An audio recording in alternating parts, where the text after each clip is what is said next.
Hey, welcome to WLRN's live stream in Miami on the USA Speakers Corner Tour that Katy Jean is doing here in our country. I am coming at you live from WLRN's lovely studios in Madison. And I have with me today Katy Jean. Katy Jean, let's unmute you. Yep. Am I muted? I'm not muted, am I? You are now live on the stream. And we can I need to scoot over a little bit because I've got the split. Actually, I think I'll do this. So no, that's not as good. Do the other one. Do the other one. They want to see us faces. Yeah. We're right there with each other. Okay, yeah, totally. So before our on the ground roving reporter Pinwheel Art comes on live in Miami. Miami, the city that the sunset knows. Yes, a sunset city, and I was thinking we could look at some information about Dr. Gallagher. What do you know about Dr. Gallagher? Dr. Sib Gallagher. She has a name that is unfamiliar to my culture or whatever, but I think it's pronounced Sib or Sib Gallagher. She I've seen her on Jazz Jennings or whatever. I only watch it through Exelanzic. But Jazz Jennings worked at her clinic and according to Exelanzic was doing some procedures untrained in her clinic. I don't know. It's wild. She just rough take on her is she seems to be very interested in profiting financially off of the chests of young women.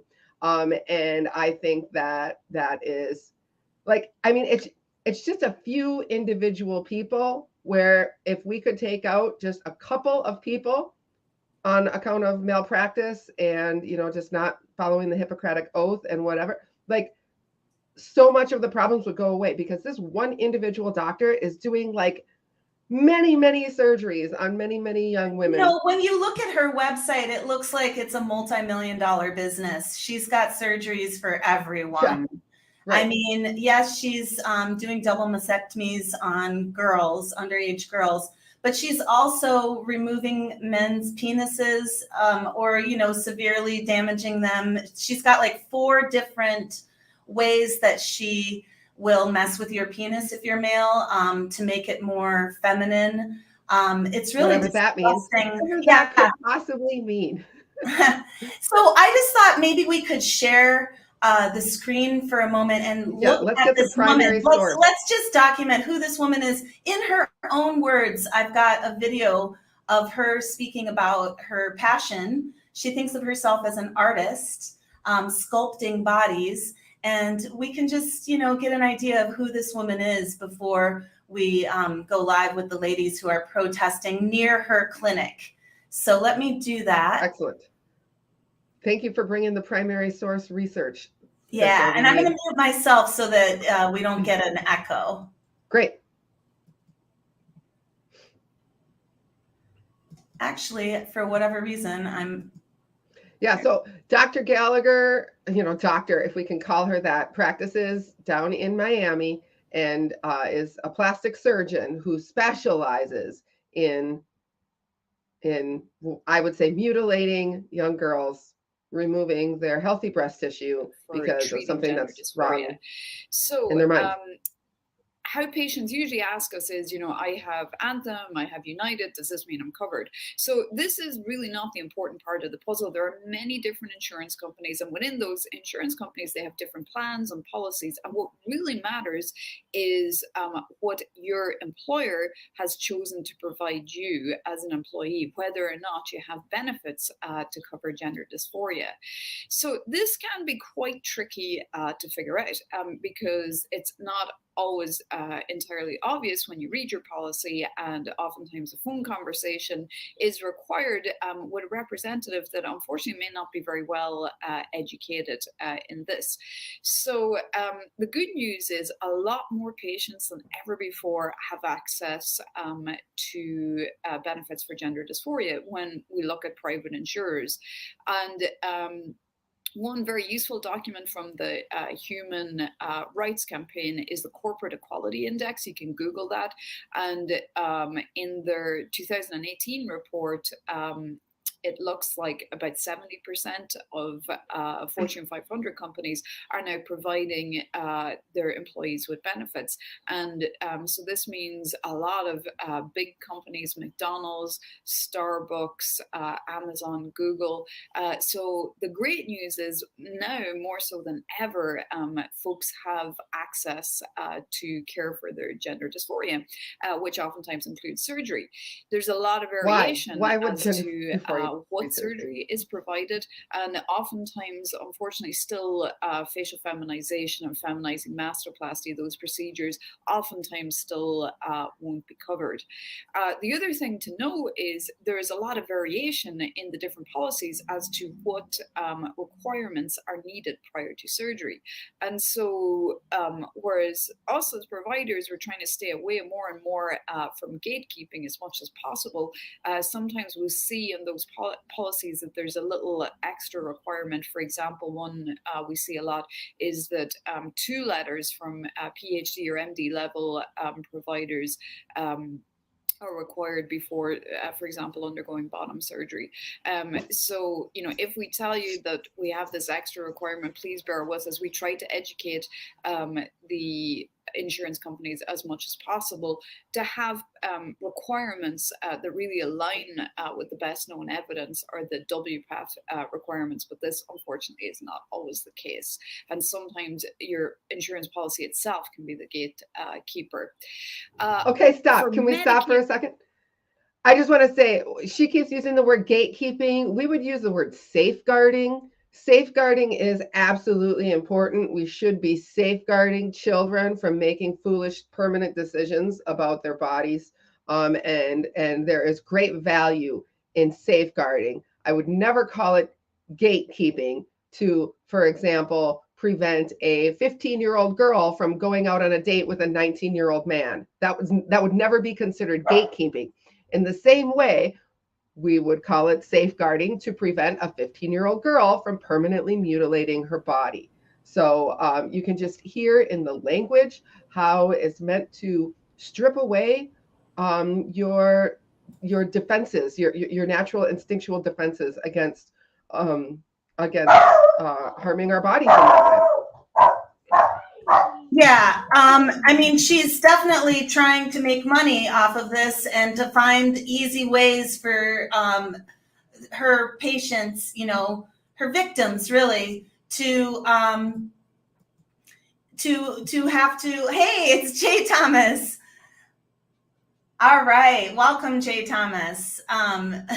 Hey, so I have my headphones, Jennifer. You got to kind of snuggle up next to me to be picked up by my headphones, probably. Hi. Yeah, so we're just waiting for Pinwheel Art to come on, and we were talking about Dr. Gallagher. And I'm going down anyway. Okay.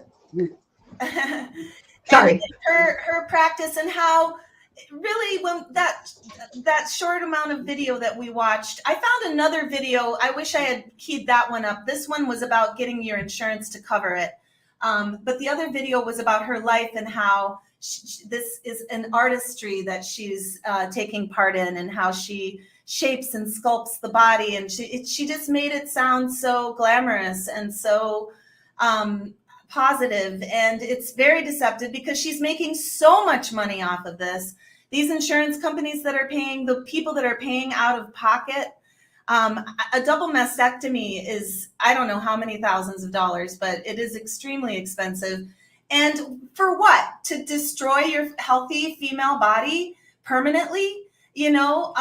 And so, yes, this woman needs to be held to account, which is why Posey Parker, Kelly J. Keene, and Standing for Women chose this location today in Miami, We are expecting trans activists. I heard at the FemaXX meeting from organizers that they were not going to announce the location ahead of time, but then I saw the location announced 24 hours in advance ahead of time on Twitter. So, and then there were trans activists. Posey Parker announced the location. There were trans activists on the WLRN Twitter page advising their followers to come out in droves with their noisemakers and bring lots of water, and we're gonna go kick some TERF ass, basically.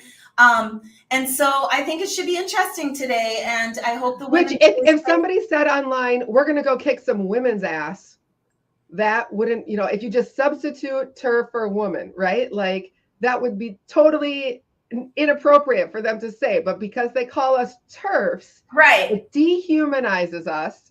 Yes, it disguises the fact that we're women, right? And so then, like, some of those traditional thoughts about how men shouldn't assault women, all of that you can kind of work yourself around if you just change the language ever so much. Call us TERFs instead of women. Marsha Matthews, are you in the know? You're saying it should be mellow today. I'm wondering, what are your sources? Are you there on the ground, Marsha, or are you watching from a remote location? Anyway, we'll see. I'm excited for Pinwheel to come on and for us to see what it's like on the ground for these women assembling to exercise their right to free speech. Oh, I see Pinwheel setting up. So I'm gonna just wait until I see that she's not gonna be able to hear us until we bring her into the frame. Right, okay, so we'll just we'll do a quick mic check when we once I get all set up. But do you want me to add her to this? Should I add her to the stream now, or should I wait a little bit? I mean, does it look like she's set up and ready for you? No, it doesn't look like she's set up. Then I would say, let's let them get themselves set up. That's why we're here, so that we can talk to all the women while they're waiting, while the women on the ground get set up. Just to tell you, like when these events are happening and you're doing it live, always the priority for the women who are on the ground, it needs to be their own safety, their own wellness, their own comfort. The women who are on the ground, they're putting themselves at great risk to go out and do these events, even when we don't expect any friction, even if it's somewhere like South Carolina, where our position is very well supported. It's still a lot to just be there and down on the ground. It is, and then having to deal with technology, and it's getting easier and easier for us to the more repetitions we do, we get better. Technology, but it is a learning curve, and I'm seeing that Pinwheel is saying she cannot hear us. Is that because she's not in the stream yet? Is that why? Okay, right. Well then I'll just put that in the comments. At Pinwheel, you can't hear us until we add you to the stream. Right. All right, but while we're waiting, maybe you could talk a little bit more about this site in Miami, why they chose this site, and Dr. Gallagher. I've got more information about all of the services that she offers, and I encourage everyone to take a look at her website, because it looks like I don't know, but it looks like a multi-million-dollar operation that she has going on there. Oh yes, she is personally a very, very wealthy woman for having done these surgeries. As far as I understand, she does multiple surgeries every day. But I guess I probably shouldn't say that in this kind of a context, because I don't know, maybe Tuesday and Thursday are her surgery days, and she does a whole bunch of surgeries on Tuesdays and Thursdays, and Monday, Wednesday, Friday she does consults or something like that. So I guess I don't have specific numbers as to how many surgeries she does, but she is indeed a very wealthy woman and has profited famously to celebrity status. She has propelled herself into celebrity status, and so then you get into some of the kind of narcissistic trappings and ego trappings of the celebrity of the whole thing that continues to be momentum behind her to continue to promote this So, and of course, one thing that we know about surgeries, and it's important to point out, is that that when you have a major disfiguring, mutilating surgery where you're taking organs out of your body, that changes how your body works forever and ever. Like you can't these young girls, if they're being sold that they can have some sort of a breast reconstruction surgery in the future if they should change their mind, they're never going to get, I mean, you could have a plastic surgery to reconstruct something that cosmetically might look like a breast, but it's not functioning in your body in the same way that a human breast does in a healthy female body. And our body is a system, right? Like these organs are not just individual things that we can just, lop off and think that there's no consequences to that. The breast, the uterus, all of our organs work in a system, and so it's just such a risk. And I know that often the people who think contrary to what we think will say, well, that it's saving these kids from suicide and major mental health trauma. And I just don't believe that.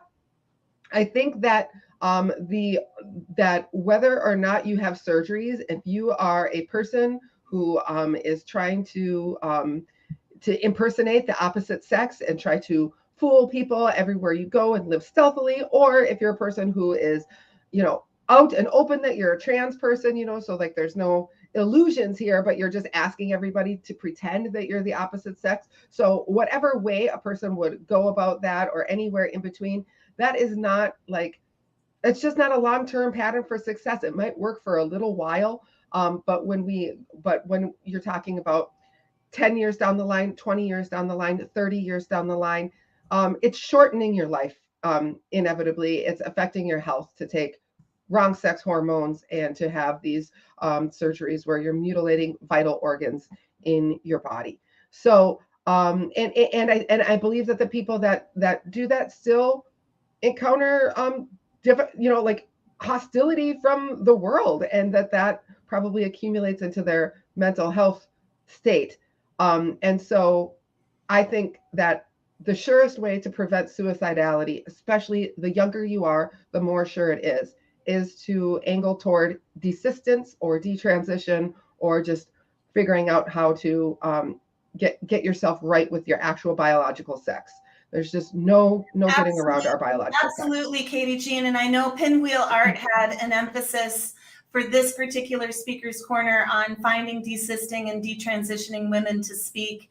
We'll see if she was able to get some of those speakers today, because for that very reason is the best way to prevent suicide in these women who are experiencing severe body hatred, which is what I think of as body dysmorphia or gender dysphoria or whatever, is to resist it, desist from the programming, and learn to love yourself and your body as you are, and to spread that message, especially to teenage girls. I think it is so important for us to be spreading that message as they are going in numbers under the knife. I'm gonna. And for the young women, just to say one more point there, Thistle, for the young women who don't love their body as it is, who if you don't love yourself the way you are, like the path forward is not to change who you are, but it's to help you get closer to self-love, right? Like that is the way forward that women are promoting in terms of fighting the patriarchy, fighting the gender industry, and keeping ourselves safeguarded and each other safeguarded. Absolutely. I'm all for safeguarding children, and really that's what a huge part of our movement is about, is safeguarding children, and that we shouldn't be having to make excuses for that, and we shouldn't be called bigots for that. It's just ridiculous. It's the other way around, but we live in a very Orwellian time. Right. Hey, I'm going to bring Pinwheel Art on. Let's do it. Yeah, let's do it. And hey, great. Yeah, we're gonna bring you on. Right. Here we go. Can you hear us on the ground in Miami? I see Posey Parker. That's exciting. I see a lot of awesome signs. And we want to know if they can hear us on the ground there. How do you, Pinwheel, are you able to hear us? It's Katy Jean. how do I get it to be just her picture? There's choices at the bottom Yep, I of see the them. view, and so you can see the one that just isolates her. No. Huh. Oh, that's isolating me, but then how do I get it to isolate her? Is that a choice? Emily, can you help me? All right, so it looks like things that are happening. We've got women getting set up in Miami and getting their signs. It looks like it's a bit windy. You can see there's a suffragist flag in the background. The purple, white, gold is the American suffragists. And they we need some people holding the signs. If we could get ladies holding the signs, that would be great. Can you mute On the Ground in Miami while they're still getting organized? I think just a visual at this point is probably helpful. And so, yeah, I see Save the Tomboys. I see free speech for women. I see trans lesbians are straight men. I see keep prison single sex. I see kids can't consent. I think Lots of great signs, familiar signs, the signs of our movement. And it doesn't look like the TRAs are around.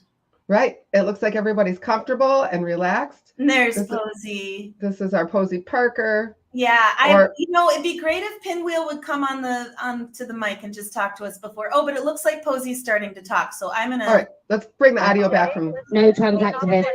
That's Excellent. nice. Hi, good afternoon. Welcome to Miami. I don't think you can say that without 100 different songs just flowing through your brain. It's really hot. We actually have more security than TRAs, so that's great. But thank you to the amazing women who've organized this. We are here to say in the United States of America that no woman has a penis, that transitioning children is abuse, and we're really happy that the state of Florida has finally agreed, and they have stopped puberty blockers and surgical intervention on minors who think they're the opposite sex. So isn't that a victory for all of us? There's numerous things that Let Women Speak does. Number one, it lets women speak.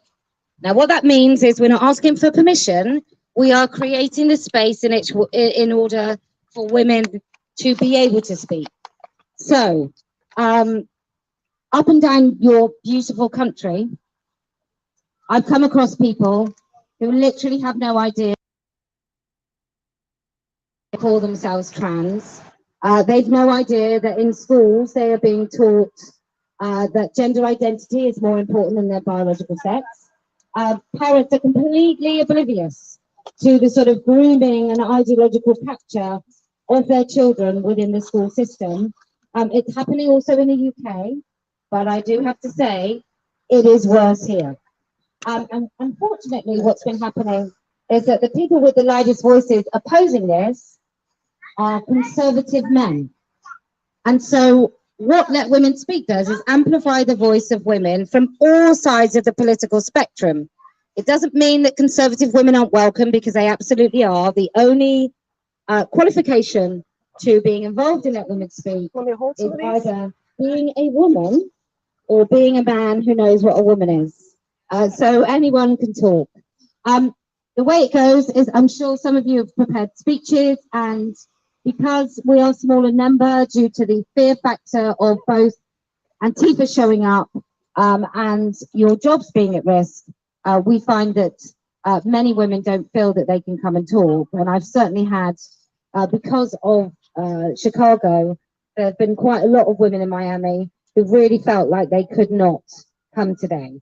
So if you're local, I'm just going to say, if you hurry up, it's perfectly safe, and we really would love you to come. Beautiful. So I'm going to hand over to local women to talk about what's going on here, and then I will grab the microphone back repeatedly so Sorry about that. Okay, who would like to speak? We got Shelby first. All right. I'm going to give you this. Let me put it somewhere where it doesn't. Hey, Thistle, can you still hear me? Yes, I I can. do it on a chain, Awesome. but then I'm worried that We've all. got Jennifer here Okay, as well. I took my headphones out, so we've got Don't ambient sound. No problem. Okay. All right. Hello, Florida ladies, and hello, everyone watching on the live stream. Hey. So I want to start this off on a positive note. So I'm going to bring up the Florida Medical Board. Their vote. It's not official yet, but they have proposing a rule to ban any puberty blockers or sex reassignment surgery for children under the age of 18. Like I said, it's not final. They're still going through the legal process of it. And unfortunately, any children that are already in the process of transitioning will still be allowed to go through with it. But it's a start. It's better than nothing. So that's really good news. There was some misinformation today that we are gathering because of that decision. And actually, that decision came out after we even scheduled this. So the doctors who disregard this rule, they're going to risk losing their license. But Dr. Gallagher, who we are here for today, she has already done this to thousands, well, hundreds and hundreds, if not thousands and thousands of children. She does about 400 to 500 surgeries a year. Children have flown in from all over the world to right here in Miami to get cut up by her after being influenced by her TikTok videos. This woman posts videos repeating over and over how she is saving lives while she glamorizes their mutilated bodies and poses with them like trophies. The crazy in her eyes is palpable. Do you want to put that mic right up here? No, that's okay. All right, yeah, the crazy in her eyes is palpable. You go look at any of her videos, any of her photos, you can see that this woman is crazy. She even has the audacity to make pouty videos when she doesn't have enough breasts that she gets to cut off that week. You know who else likes to chop up young adults? Albert Fish, Ed Gein, serial killers and cannibals. Normal people do not do these things, and this is happening just 5 minutes from where we stand. It is absolutely horrific. The people of Miami and the people of Florida need to let Gallagher know that she is not welcome here. Dr. Gallagher has proudly and emphatically repeated that she follows the WPATH standards of care. WPATH is the World Professional Association of Transgender Healthcare. This organization has an extremely checkered past, with many of its leaders being exposed as creeps, weirdos, liars, and fetishists. For example, Eli Coleman, he used to work in the prison system, and he created the standard of care for pedophiles. He is the one who recommended the use of Lupron for chemical castration of pedophiles that are particularly dangerous. Later in life, Eli became the president of WPATH. He created the standard of care for transgender individuals. For children, as a puberty blocker, he recommended Lupron. This is no coincidence. People like Eli Coleman are castration fetishists, and I suspect many like Dr. Gallagher are as well. In fact, the WPATH website actually links directly to written smut stories centered around castration fetishes. WPATH considers a eunuch a gender identity. As a resource for eunuchs, WPATH links to the eunuch archives, which is where you can find thousands of stories that are centered around a castration fetish, and almost half of these stories are about children. And it's covered under free speech, so that's why these stories are allowed to be on the internet. And this same organization will lead you there. The same organization that Dr. Gallagher proudly follows their guidelines. This website will tell you, lead you directly to these castration stories. It's literally sociopaths leading psychopaths. It makes you wonder, where are these children's parents? How is Dr. Gallagher able to get her hands on them? Isn't our deepest intrinsic instinct as parents to protect our kids from people like her? Well, the parents are mentally ill themselves. One study has shown that mothers of gender dysphoric little boys are 9 times more likely to be mentally ill, specifically with borderline personality disorder or clinical depression. I think research needs to be put into the link between these parents and Munchausen by proxy as well. How else do we know these parents, specifically the mothers, are mentally ill? Well, let's look at biology. We know many of these children that are being sterilized are autistic. But what most people don't realize about autism is that it is heavily linked with having a poor gut microbiome. Your gut microbiome determines essentially the health of your entire body, especially your brain. The gut is often referred to as the second brain. If that gut microbiome is damaged, then your brain will be damaged. The damage will be reflected there. The bad gut bacteria, in addition to genetic predisposition and gene expression, trauma and environmental toxin exposure all come together to essentially create a perfect storm to create an autistic brain. But where does this bad gut bacteria come from? Two answers: their mother and the hospital they are born at. A baby that is born vaginally will have a gut microbiome that perfectly matches their mother's. So if hers is bad, baby's is bad, and the stage has been set for mental illness straight from the start. This is why studies show that mothers with ADHD are far more likely to have autistic children. ADHD and autism are the same gut issues. Autism is just more severe and complex brain damage. In fact, all mental illness is associated with a mixture of poor gut bacteria, gene expression, and trauma. And then babies born by C-section, which almost 1/3 of babies today are, they don't have their guts colonized at all. So their gut microbiome is just a mess from the start. But anyway, my point is that this is truly a multi-generational mental health and physical health crisis. There are physical aspects that are going into this. It's getting worse with every generation. Every time a baby is born to a mother with an unhealthy gut, that gut bacteria gets worse. The mental health issues get worse. As we continue to eat poisonous food, it gets worse. And we can't trust doctors anymore to help us with this. We haven't been able to for a long time, but at this point, all doctors will do is affirm, affirm, affirm. We cannot affirm mental illness. We cannot let those who would have resided in asylums 60 years ago tell us how to run society. We have to put our feet down. These doctors won't profit off our children any longer. Minors cannot consent. Even at 18, brains are not even fully developed, not until 25. So why are we allowing these kids, and yes, 18-year-olds are still kids, we all really know this, to make these decisions to permanently damage themselves? An 18-year-old woman cannot even choose to get her tubes tied if she wants, unless she already has many children. Even at 22, 23, 24 years old, women struggle to find a doctor to agree to do so, unless she has several children already or her husband says it's okay. Why are we letting children make decisions that grown women are not even allowed to make? Dr. Gallagher, if you ever hear this, know that we are coming for you. We are coming for your license. We are not going to stop until you have to hide your face in shame. Every day, more and more people are waking up to the evil atrocities you are committing in that office, and we will win because we are women, we are mothers, and we are on the right side of history. Thank you, everybody. Thank you very much. That was a rather informed, pretty brilliant start.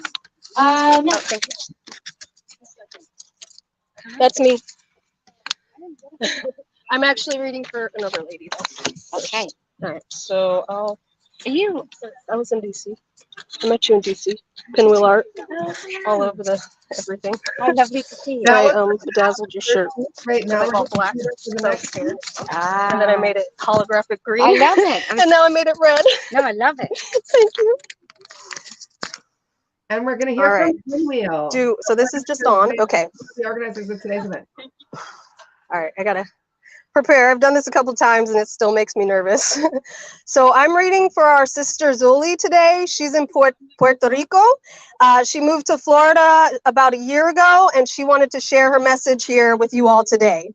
So this is her message. This message is for the Puerto Rican people on the island from a Puerto Rican in Florida. For years, the religious and conservative sector have been exposing the truth about gender ideology in Puerto Rico. It is the only reason why it has not been incorporated into public school curriculum. Since they are the only group speaking up about this, gender ideology has leaked into academia, legislation, and more. I was educated on the island to become a sexual educator of gender ideology, which we call in the island perspectiva de género. I remember using the gingerbread person to explain gender to my colleagues. Yes, are professionals that went on to educate. The way I peaked and ended up severing ties with my colleagues was being exposed to North American culture and understanding how this information was being used. I outlined some of the things I want to clarify to my Puerto Rican feminists that are on board with the gender ideology and don't understand how we are being harmed. 1, you are not transphobic for claiming sexual orientation is based in sex, not gender. No one is born in the wrong body. 3, gender stereotypes do not make a woman or a man. Gender affirming therapy and surgery have been proven to not have long-term benefits. That's no benefits. Most people in society are gender non-conforming. Imagine that. Last but not least, our human rights are sex-based because there are only men and women on this planet. We deserve single-sex spaces, sports, prisons, and events. Gender ideology is not science-based. Research shows that sexual education needs to be based in biology, the body, and our emotions. It has to be prepared based on their age and development stage. It also needs to ensure equal opportunity outcomes for boys and girls. Sexism needs to be unlearned. The messages and answers we give our children and teens matter. Thank you. And that's from Zuli, and she is in Puerto Rico right now, helping those ladies figure this out. Thank you, Zuli. Appreciate you. Love you, girl. All right.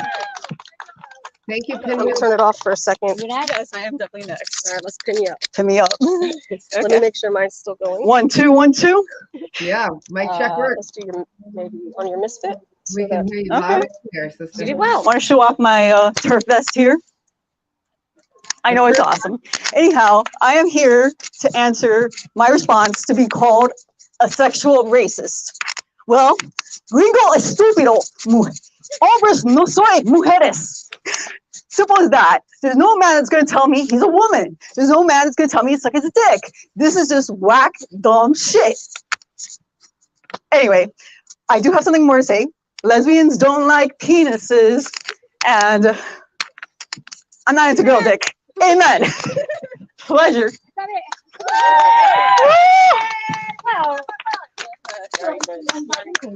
I blanked out on the song, dude.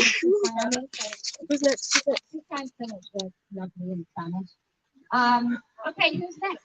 I think so. Yeah, we're going to go with that. Okay. Oh, I love your chin. Oh, that's so cute. Oh, I like seeing it in person. Now I might have to get one. They're so cute. Thank you. Hi, welcome.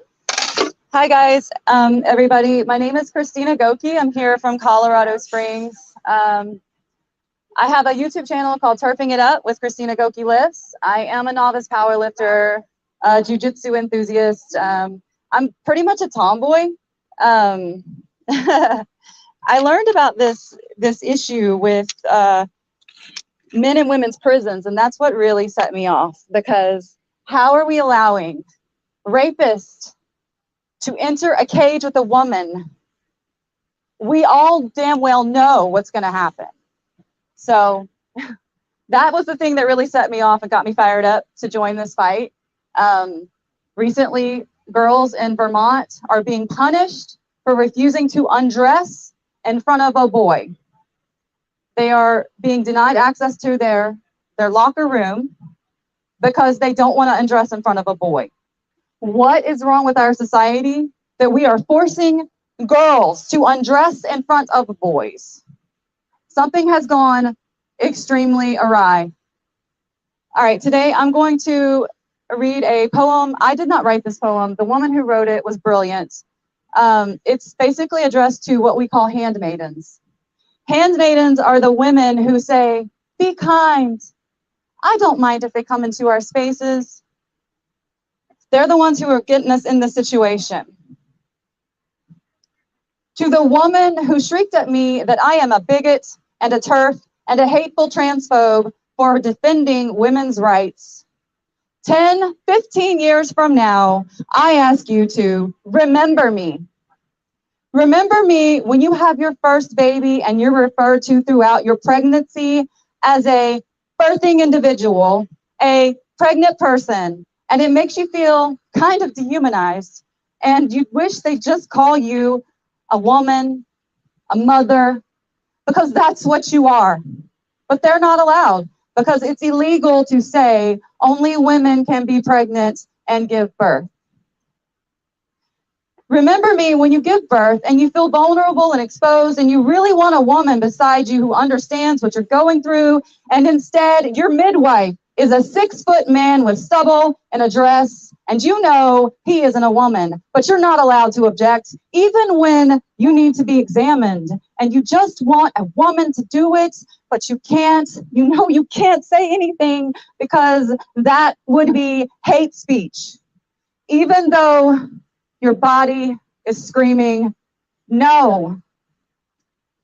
Remember me when your elderly mother, who has lost her mind to dementia, goes into a care home and is told that her carer, Susan, is a woman, because you ask that she only be cared for by women.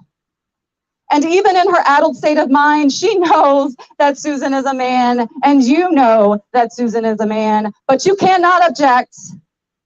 And she has to allow Susan to perform her intimate care because to object would be hate speech. Remember me when your daughter comes home from school crying, the daughter who has spent the last 5 years training to be the best athlete in her class, her school, her district. She's crying because Lucas in her class, one of the fastest boys, has decided he identifies as female for now and so is allowed to run in her race. And she knows it doesn't matter how hard she trains, he will always beat her. And she can only ever hope for a silver medal now, or bronze, if there is another Lucas. Remember me when you go into a toilet late at night, perhaps in a bar, and there's no one else around, and a guy walks in. He has a beard, and he's wearing jeans and a t-shirt, and the way he looks at you seems off, and you feel afraid and unsettled and worried he might hurt you, but you can't challenge him because if you do, he'll say he's a woman and has as much right as you to be in this toilet, a place where many years ago you might have come to feel safe. Remember me when you go for a promotion for a board position at work that's designated for a woman. You've put in the hours, you've worked so hard, you know you deserve it. And the position goes to Lola, who until last year was a 50-year-old man. Lola will never do anything inconvenient like needing time off to have babies or to deal with health issues that you, a woman, might face, like endometriosis, breast cancer, PND. Lola is a woman just like you. And your company are happy that they have fulfilled their quota of women members on the board. Remember me on the news. Remember me when you read the news that crime statistics for women committing rape and murder are on the increase. And now women carry out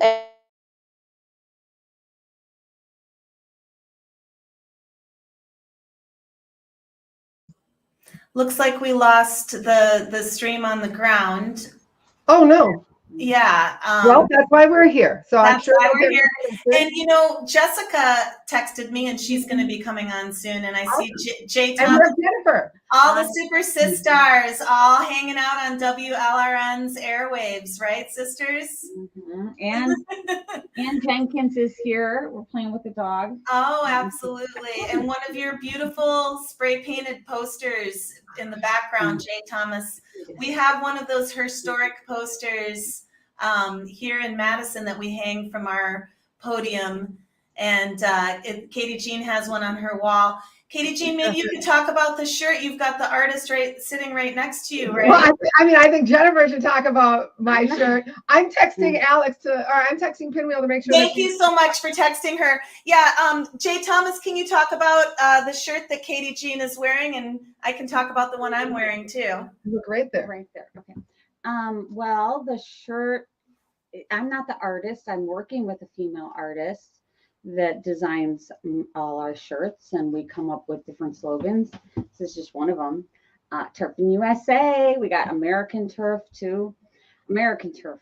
That's a good one. Yeah, it almost kind of looks like Superman. Yeah. And they're all limited editions. So it's like, we're only getting 50. And where do you find these shirts? Which website? No, it's all handmade. All handmade. Oh, so Right, you. but I mean, like, can they buy them from you? Jay How does someone buy Thomas. it? Huh? If I wanted to buy this shirt, how would I get it? Yeah, exactly. Renegade Rebellion on Big Cartel for now. If they let us stay on there.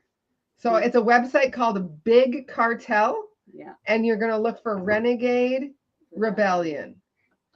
Joy is calling me. I got another turf. We got turfs coming out of our mouths here right now. All right. Well, this shirt was designed by Nidra Johnson in 2016, I think. So it's from a long time ago. And if you look at it from afar, obviously it looks like I'm calling myself a TERF. But when you read what it says, if you call any woman a TERF, you are a misogynist. And so, it's interesting to see the evolution of the meaning of the word TERF and how women like us use that term, but also how the term is used against us. I mean, still today, as you were pointing out earlier, replace the word TERF with woman, and they would never be able to say half the things that they say because it would just clearly be misogynistic. Right. So I don't know. Violent. For some reason, it's not even regarded as violent when they say kill all TERFs. Like if they said kill all women, that would be violent. But kill all TERFs for some reason. I see Pinwheel. Did you get a text from her? I texted outgoing to her. Okay, because I see her there. I'm wondering if we should add her back to the stream. Yeah, add her back in. Thank you, Connie. Connie just gave us a little shout out. It's wonderful to be in the movement with you too, Connie. You are also an awesome woman, part of our Team TERF. What do you hear from Pinwheel? If we have Pinwheel, throw her back up, please. Okay, I saw her a second ago, but I'm We not are sure. all kinds, Yeah, just women. But look, just the way women. you guys are thinking. You guys are thinking liberal way. Yes, Not exactly. We the got it new- all The new, all twisted, right? All twisted. All kinds of twisted. It is like right up there. Like you go on this street and you will see it right to your right. I do have the exact address though. No, we're here. I'll text it to you in the Wi-Fi. She was so excited to meet a real like British person. She's like a real live. Well, we'll have a chat when we get up there. So we'll carry on this outside of her office. So it looks like maybe they were asked to It move. looks like they've been asked to move or something like that. Either they've been asked to move or they're choosing to move. I'm not sure what the. I wonder if we can get a report on the ground. I'm just going to write a question in the chat. Hey, Pinwheel, can you tell us what's going on? Oh, we've got some more trolls in the chat. I'll deal with them in a second.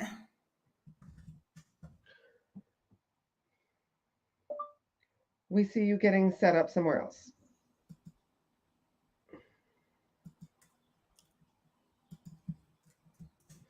Are you? All right, we don't need to like bombard. She's probably got, again, when you're live and you're there in person, there's a lot of things going on. And so sometimes like tending and taking care of the live stream is like not the most important priority. That's why we decided to come in and have these events hosted by women here on the ground. So so that it continues to be a live stream that's entertaining and informative, even, regardless of what is happening on the ground. We continue to get just incrementally better every time that we do these live streams at providing informative and entertaining coverage. So that is what we aim to do. Oh, we've got Jesika Gonzalez in the house. All so right. Why don't we bring her on as we're waiting to find out on the ground what is going on in Miami. Welcome, Jesika. Hey there. How's it going? Hey, Jesika, we're great. What have I missed? I'm just getting up to speed. What's going on? Well, there's probably other women who are just joining in and getting up to speed. So it's perfect timing for us to just kind of summarize what's been happening so far. So we have been live for almost an hour now. It started out with just Thistle and I just kind of queuing the whole situation up with a little pregame.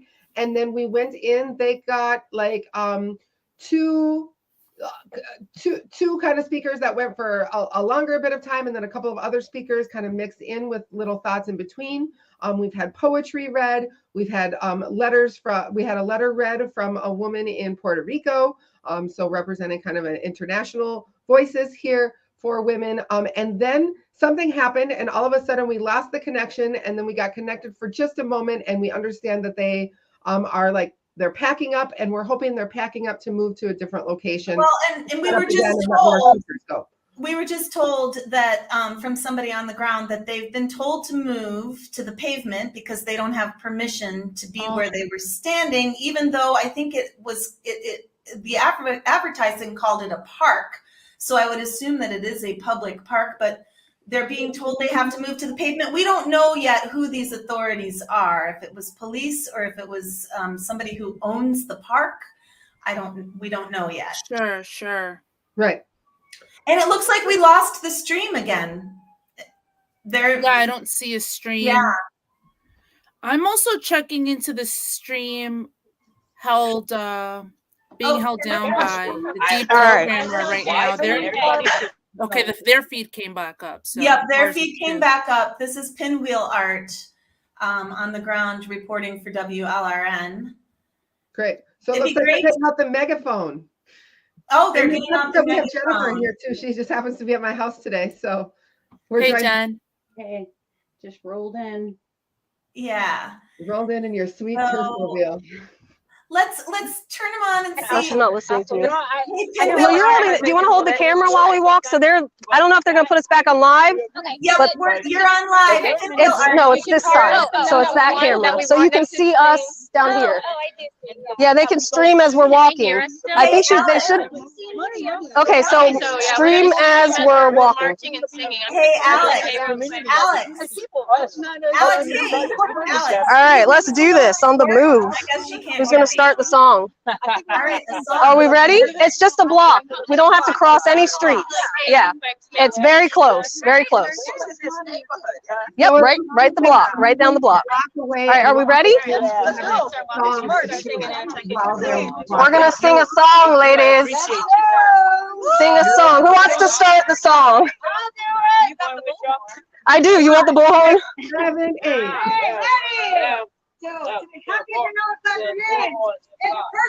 Inside?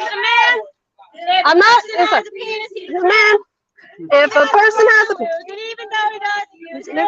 has a penis, he's a man.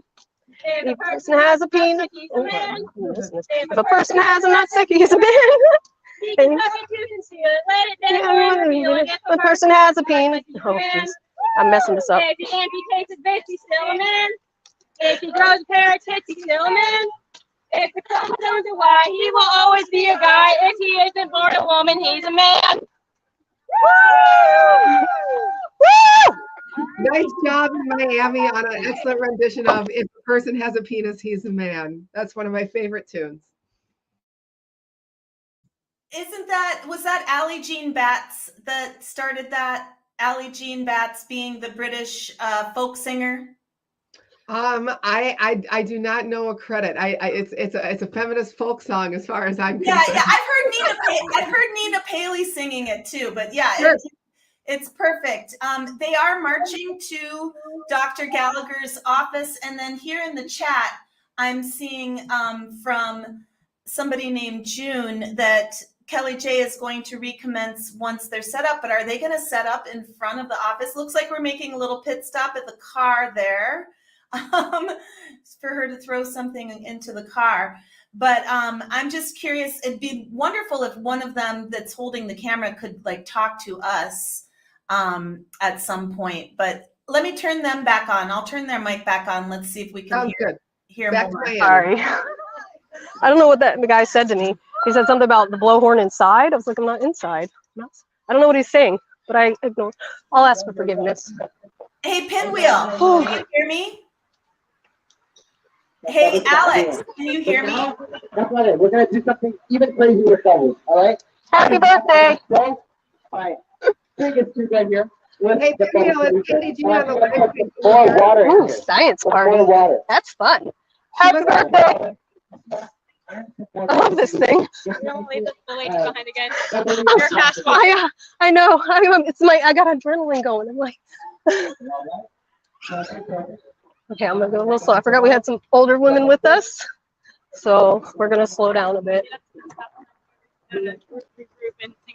Yes. All right. No, it's right on this side. It's on the right side of the street here.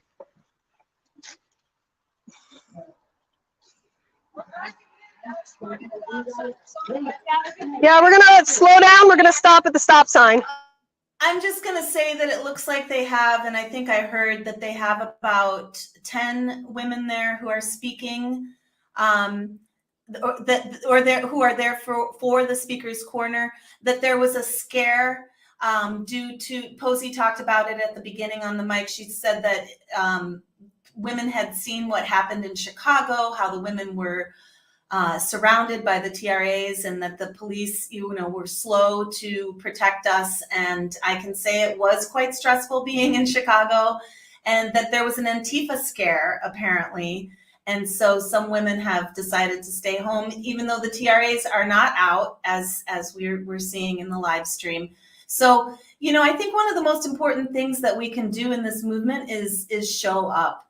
And often the fear that you have when you're at home in front of the screen and seeing the threats of violence and seeing things in a safe spot where it looks really scary and dangerous, when you are actually out on the street with your sisters, if you build up bonds of trust ahead of time and you are working in sync with one another, there are so many things that you can do on the streets to stay safe.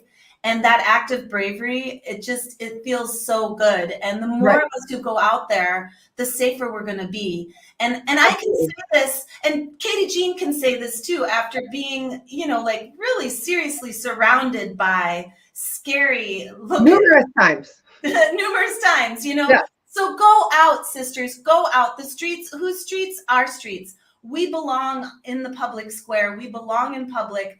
We have a right to be there. And here in Madison, we're starting to change the law. We're hoping to change the law because currently in current law, emergency sirens on megaphones are protected free speech, which actually disrupts our free speech, and it sometimes borderlines on assault too when they're playing them really up close to you. And when it's directed right into your eardrum, that is. Mm-hmm. But I've been corresponding with Sergeant Ansgaard, who works for the Capitol Police here in Madison, and she has told me that she doesn't like the law the way that it is either, because there's counter protesters up at the Capitol. Madison is the capital of Wisconsin, and we have demonstrations and rallies and protests all the time up at the Capitol. And she doesn't like the law either because she encounters protesters who are playing these noise machines, and she has to stand there and be in between the two opposing parties, and it really is annoying, and it's not really protecting our free speech and freedom of assembly rights if you're just being tortured with a wall of noise. I mean, right. Well, that's why I think so. It's so important. That's why we need more women. I always say more women, more women. We need more women. And that, like, every single additional woman that shows up is creating additional safety for all of the women that are there. Like, so that's the most important thing, to show up is more women. When we have more women, then we can build formations and and do things where we can like create a circle of women surrounding the speakers and the tripods and all the equipment and whatnot. When there's only 5 or 6 women, you can't make a circle, and so there's just not enough coverage. But that's why we need more women to show up. Yeah, Jessica, go ahead. Oh, Yeah, let's I was just going to see if Jesika could jump in on this too with your thoughts about how we can stay safe out on the streets and exercise our free speech rights with all of this noise that's being leveled at us. No, I would just echo everything Katy Jean just said. Safety in numbers, to the point where I don't love to have street actions that don't have a certain minimum number of women, because our safety is not assured if there are too few of us. And TRAs have shown that they can summon numbers and quickly. This is like a really hot thing to be, you know, pro trans supremacy right now. So they will show up, even regular people that haven't thought much about the issue, thinking that they're just good allies and good progressives, will show up. And they'll, you know, be in the middle of that, and they're not exactly quite sure what they're fighting for.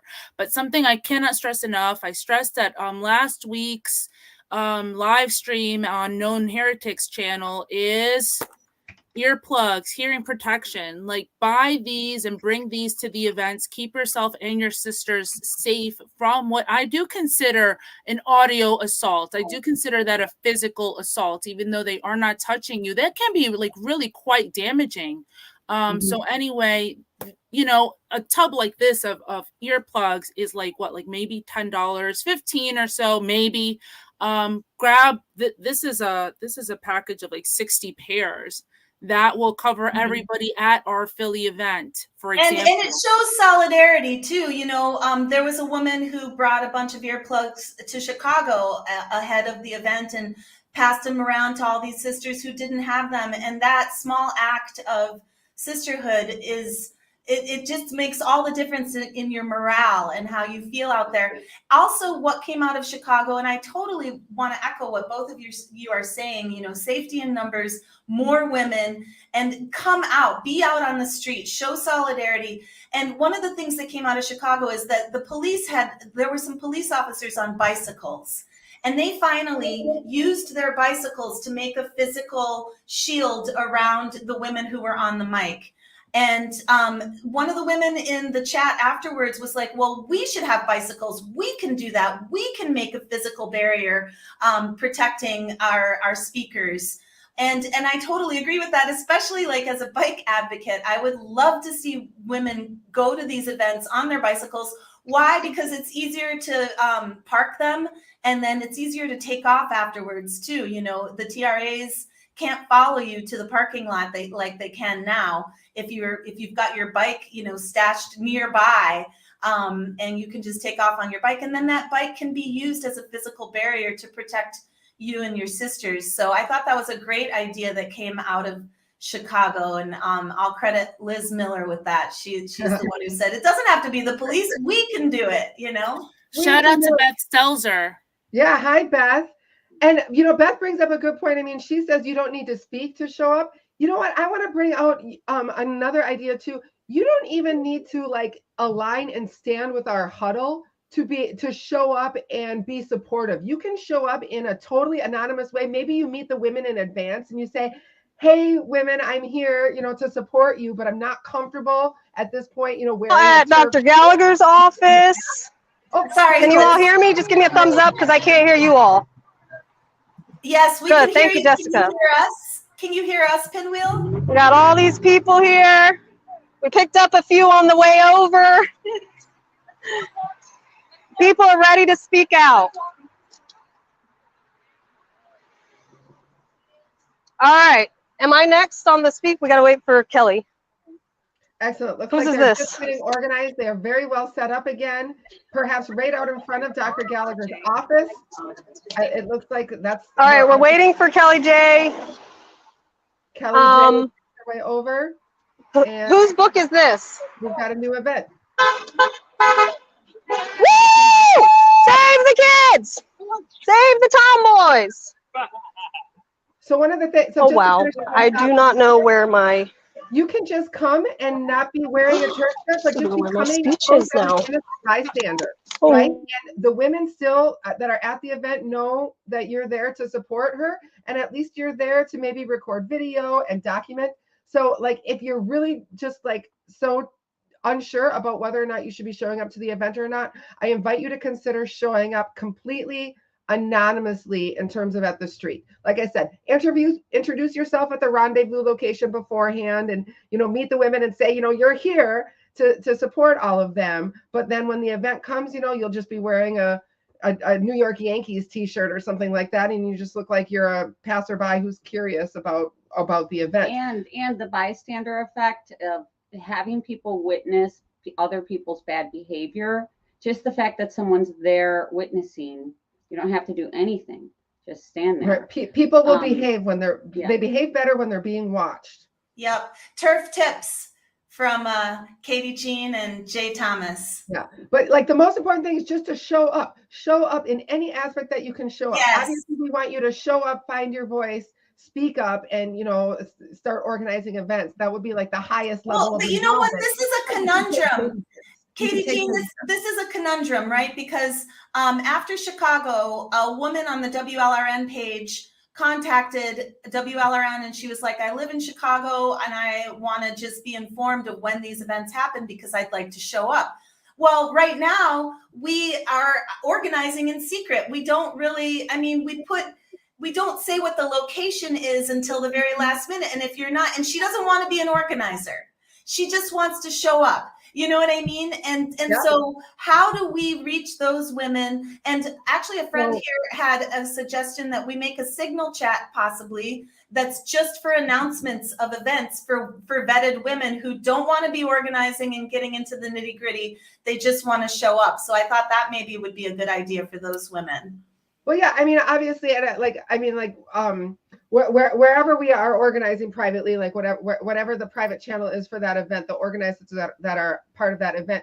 But like we've often promoted, and I think it even has on our guide, on our Free Speech for Women guide on the FemaXX News website, to have two separate communication panels. One is for women who are interested in attending the event, and they'll get like the need to know details. They'll be given the rendezvous location and where and when to show up and the details that they need. There are advice for keeping them safe. Go to the bathroom before the event because there's not going to be. Sorry to interrupt, but it looks like Posey's on the mic.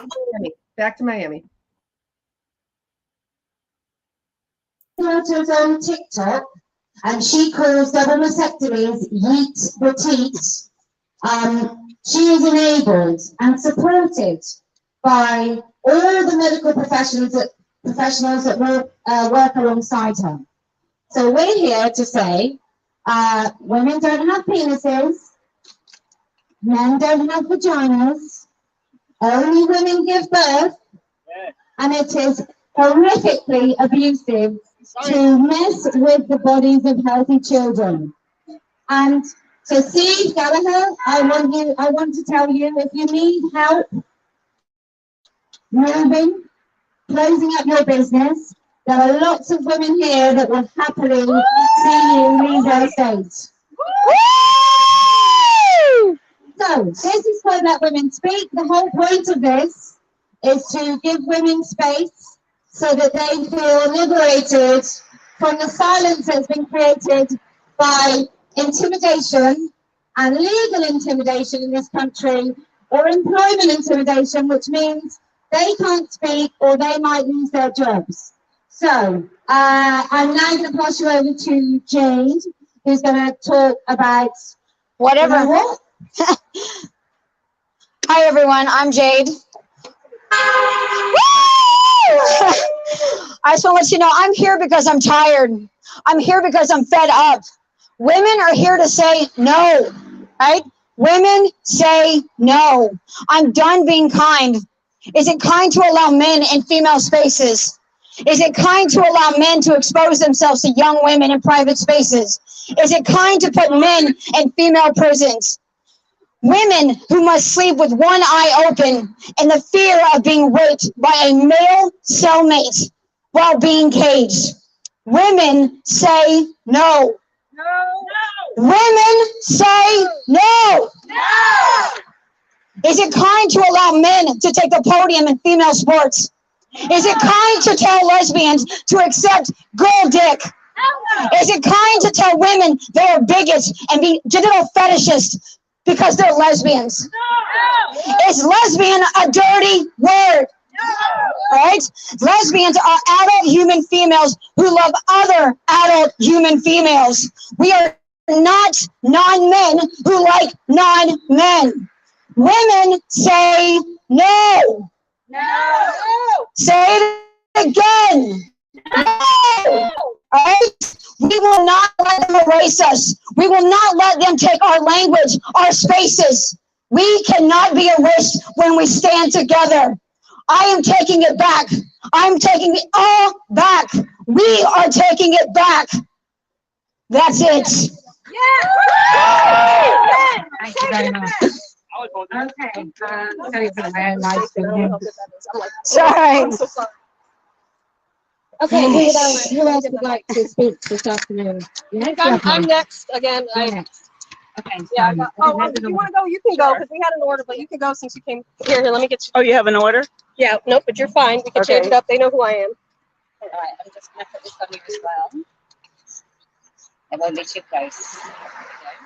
And Kelly, be careful with the skirt, baby. I don't want you to fall. Hi, I'm not a public speaker. I don't really like this, but I do have a voice. And I think we all need to practice being bad at speaking and really getting good at sharing what we know is right. So who I am, I'm a lesbian feminist. I was a lifelong Democrat, but I am politically homeless now because the Democrats are institutionalizing these crimes. I fought for women's rights in the 1970s, and I never would have dreamed of this criminal nightmare. There are 5 themes I'd like to address. Basic concepts, what is at issue here? What is the underlying why? How the billionaires fragment us, and what you can do. Basic concepts. Biology, sex is binary, and gender is made up and has no legal meaning. No one is born in the wrong body. Women do not have penises. Men cannot become women, and they only pretend that they are women. They can pretend if they want. What is at issue here? This is not about trans rights. This is about women and children being dominated by men in the pretense of trans rights. This is about erasing the word women at phenomenal speed. Laws and institutional language is changing globally, over 90 countries, erasing the word women, erasing sex-based rights for women, erasing women's protection under law, men dominating women's sports, girls' locker rooms, women in prisons, and lost awards. 2, castration of children. Men medically castrating and removing healthy breasts from would-be lesbians, changing children into lifelong medical patients of the pharmaceutical industry and a life of illness and suffering. Castration, mutilation, experimental drugs to appear straight.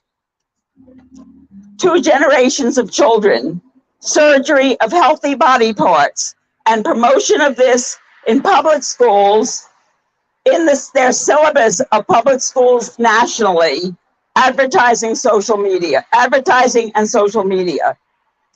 And 3, the censoring of free speech with risk of career loss or being arrested.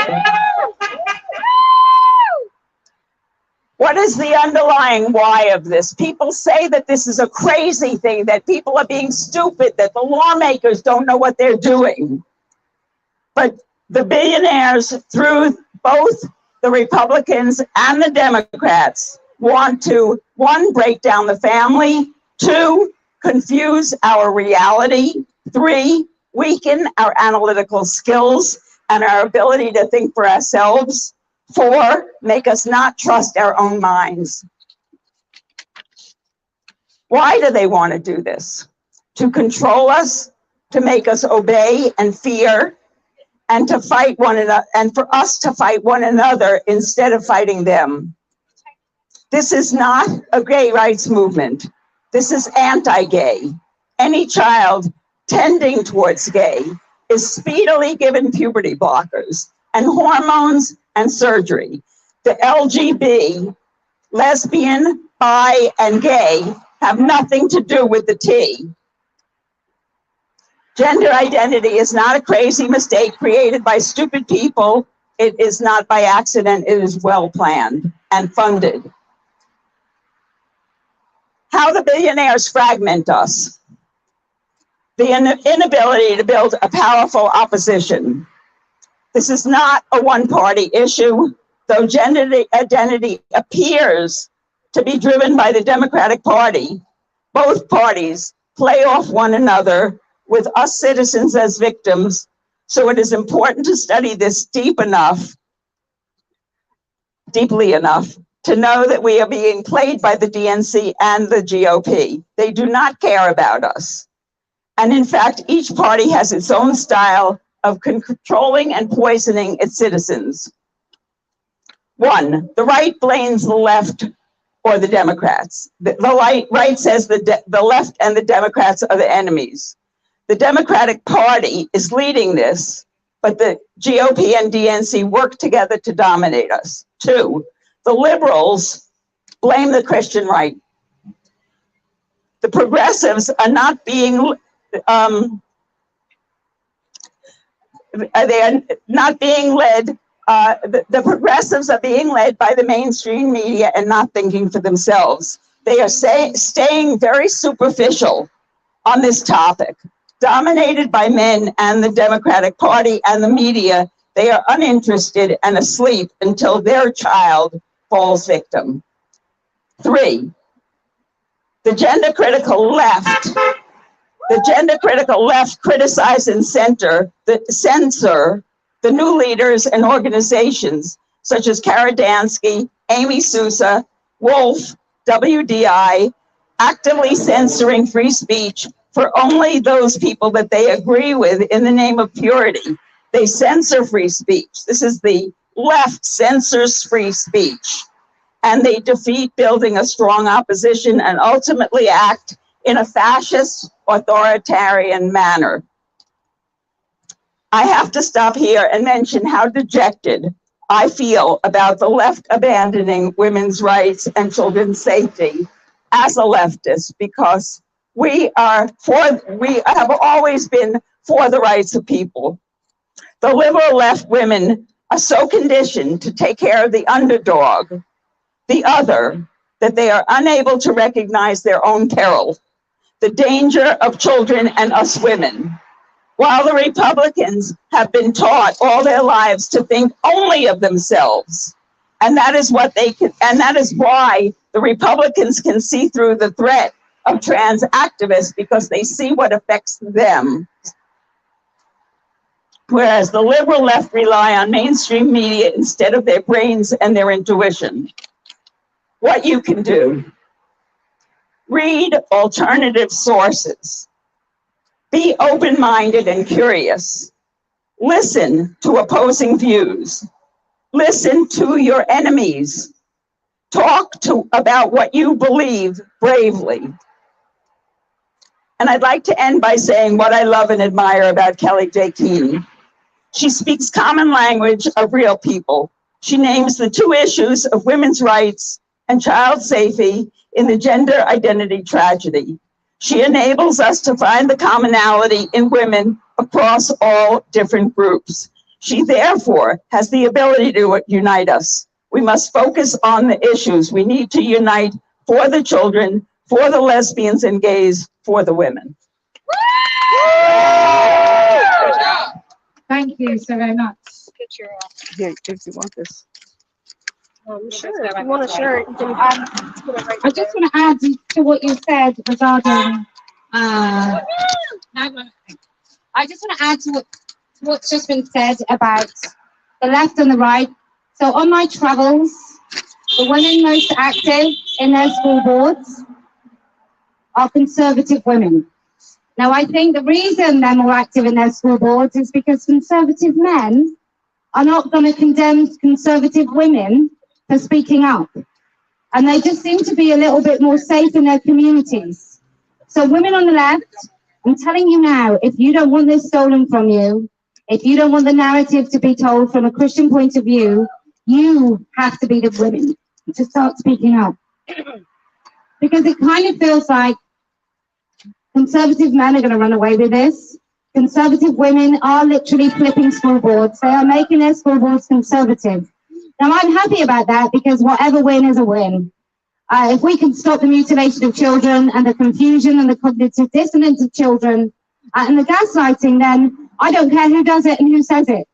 But if you're going to moan from the sidelines that this is being taken over by right wing, then left, you have to stand up and you have to be heard and you have to be unafraid. It's as simple as that. Either put up or shut up. Anyway, who's next? You. Let this lovely lady go first. Ah. What a beautiful t-shirt. What a lovely color. Suits you.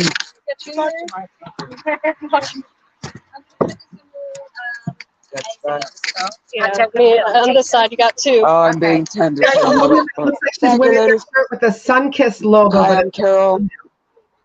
I can't believe I have to do this. I'm a 73-year-old lesbian. And if you had told me 50 years ago that I was going to have to wear a shirt saying I was a woman. Well, and I still get sued anyway, so it doesn't even matter. But the thing that I wanted to say was the thing that's I find kind of heartbreaking is all of the women, many of them boomer contemporaries, some of them lesbians who are supporting men being in women's spaces, and they think they're being inclusive. I know lesbians who are mothers and grandmothers and are on the side of this obscenity. There are many women who just, I think there's a variety of reasons. They want to feel like they're part of the trend, they're doing the right thing. I'm doing what my friends and family think is right because I don't want to be called a transphobe, and they're not doing their own independent research, which is absolutely stunning to me. These are some of the same women that we marched against Vietnam with 50 years ago and more.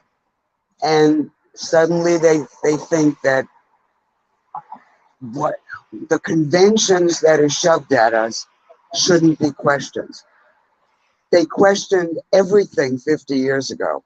Where are my fellow hippies who actually didn't believe everything they were told? And I'm seeing just the opposite now.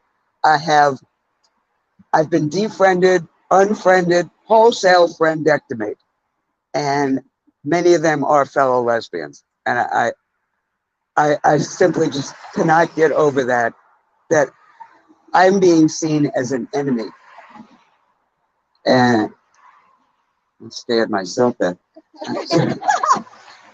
my voice is deep, but they would rather be, I don't see any of it, I don't hear about it, I'm not having these problems anywhere. I heard radical feminists on WDI, say that she didn't have a problem with men in her spaces. Well, the woman in the audience did. Of course, the discussion that day was actually radical feminist ethics, which I tore apart under the video, and magically nobody came for me, which is amazing. Usually I get the lesbian police, but they decided to skip this. So I'm having problems with women of every kind. We used to have allies, and now I don't see them anywhere. A handful of women, mostly straight women. Thank you, straight women. The lesbians have been absolutely pitiful. It is heartbreaking. I want to exhort women out there, straight, gay, bi, whatever you call yourself, to actually do your own research. Actually look at what's happening and stop listening to MSNBC and Don aptly named Lemon on CNN. Actually think for yourselves. some of you actually, I witnessed it, actually thought for yourselves 50 years ago. I just want to end by saying, thank you, Kelly J. You're unequivocally brilliant. And thank you so much for doing this for all women all over the world. Thanks a lot. So you're not bad for a homophobe. I was called a homophobe. You are? Yeah, 50 years out, I was called a homophobe. Unbelievable.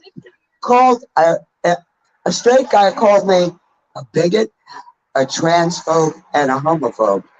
And I thought, wow, just when you think you've been called everything.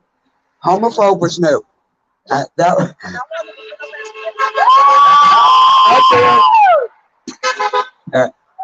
Thank you, Kelly. Thank you so much. You got all your microphones? This is I think positive it's yours. honks. I'm trying to escape with some of this. Is this yours? Are you coming to speak? Yes, and I'm going to speak next, I think. Yeah. Speak for yourself. Is it you this time? Yes, it's me this time. Speaking for myself. Oh, is she going to get through here? I don't want to. Okay, go on. We got you. We respect our elders here. So first, what are you as your name so that women? Yes, my name is. My channel can. Yep, my name is Alex. I am Pinwheel Art on all the social. Pinwheel Art. So all the people on my channel. Oh, go ahead. No, I just want. They all know you. Oh, earlier when you said who you were, they were like, "Yay!" even Rebecca Lynn, and she's a confirmed. Oh, Rebecca Lynn. Yes. Okay. So now I'm speaking for myself. Yes, I am Pinwheel Art, aka Alex. I get around trying to organize this stuff. It's a lot of work. I love you, ladies. You don't make it easy, I'll be honest. But I do love you, ladies, and you're doing amazing work. And I really appreciate the connections we made from the UK to Canada to right here in Miami. I got gifts from all over the world for you ladies at the end of this, so please stop by with me to get some stickers and other things. All right, so good afternoon, women. I am so happy to be here speaking out for women and girls' sex-based rights. This is a record of my dissent. Dr. Gallagher is taking something more important, more powerful than most realize when she hacks off the breasts of young girls. Some as young as my own daughter here with me today, girls as young as 13. Yes, this is happening. She is not only taking a part of their immune system and endocrine function, but their ability to someday sustain the life, their own flesh and blood, created by their own flesh and blood, should they so choose.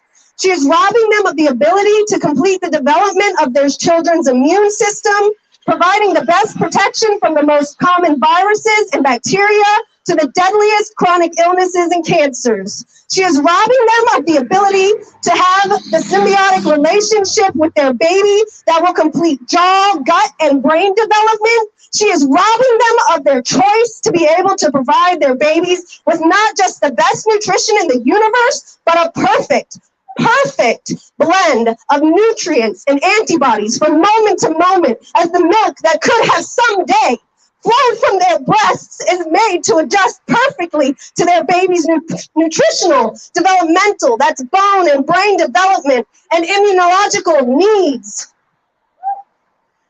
Let me take a breath, ladies. All right. Whew. Having received this gift from my very own mother, and having the choice to sustain the life of my 4 babies with this gift, I know from experience just how important it can be for women, for mothers. There is magic and power in sustaining life with our breasts that society does not want us to know we possess. They don't want you to know that your breasts are powerful things that create and sustain life. We have amazing superpowers, women. It's not just nutritional benefits that matter, but also the human connection. The human connection, that's what this is all about. They want us disconnected from ourselves, from our mothers, and all the women that came before us. It is the gentle cradling of your baby's chubby little fingers around your breasts, that little head that has found the softest, warmest pillow they will ever know. It is where our babies find safety and comfort from this huge, new, scary world they must learn to navigate.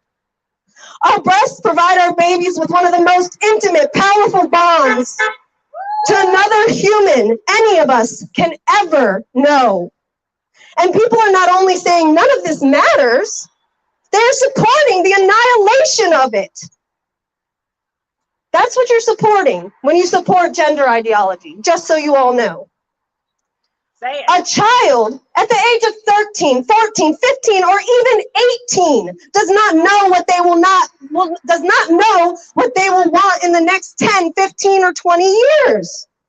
Most grown women do not fully understand the function or benefits of their breasts due to the patriarchal, misogynistic society they have been socialized into.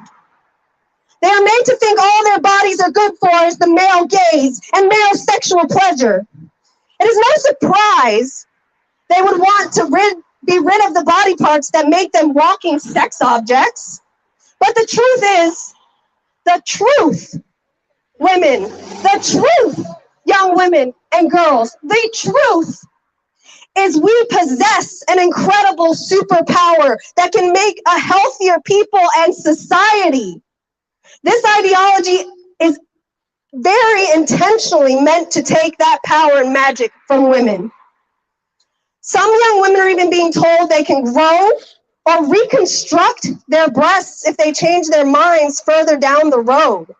But anyone who knows the anatomy, this is the anatomy of your breast. This is the anatomy of your breast. You cannot reconstruct this. This is veins and lobules and milk ducts and fatty tissue. You cannot reconstruct this. We are not God, who I do not believe in, by the way.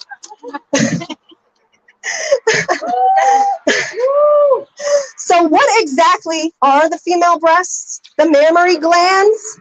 They're a highly evolved and specialized organ, important to reproduction in that they produce life-sustaining milk for our babies. They are a functioning part of the endocrine system, which helps maintain a healthy balance of hormones that regulate the female cycle and all-around health and wellness. The female breasts contain a portion of the lymphatic system, which is not fully wait. Hold on, I lost my place. The female breasts contain a portion of the lymphatic system, which filters excess fluid waste around the body, fighting illness, infection, and maintaining wound healing. This is why you see many of these girls with hematomas and retained fluids in their chests after these surgeries. When the lymphatic system is not fully functioning, one becomes at risk of developing lymphedema, cardiovascular disease, and cancer. The lymphatic and endocrine systems are still not well understood, yet we're destroying these women's young girls.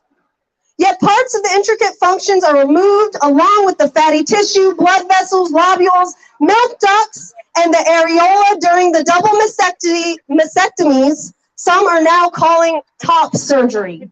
These are radical, insane, psychotic double mastectomies. These are not top surgeries. It is not some mundane thing that is happening here. It is inhumane to take, woo, that was nasty. It is inhumane to take away these young girls' future choices and the ability to have a healthy, well-functioning body. We are our bodies, and girls should be being taught how to take the best care of them, not being affirmed in destroying them and becoming lifelong medical patients. I am here to speak up for these young women who do not know better and are not being provided with the best information to make healthy decisions in their lives. Not only are they not being given accurate information, they are being straight lied to. Save the tomboys, save the lesbians, save the gender non-conforming girls. If you're with me, reach out on Twitter at @pinwheel_art or via email at pinwheelart at sorry, Katy Jean, at FemaXX, female, like female, FemaXNews.com. So that's pinwheelart at FemaXNews.com, so we can organize and stop this insanity. This is a record of my descent. Good job, Alex. Thank you. Yeah, take that.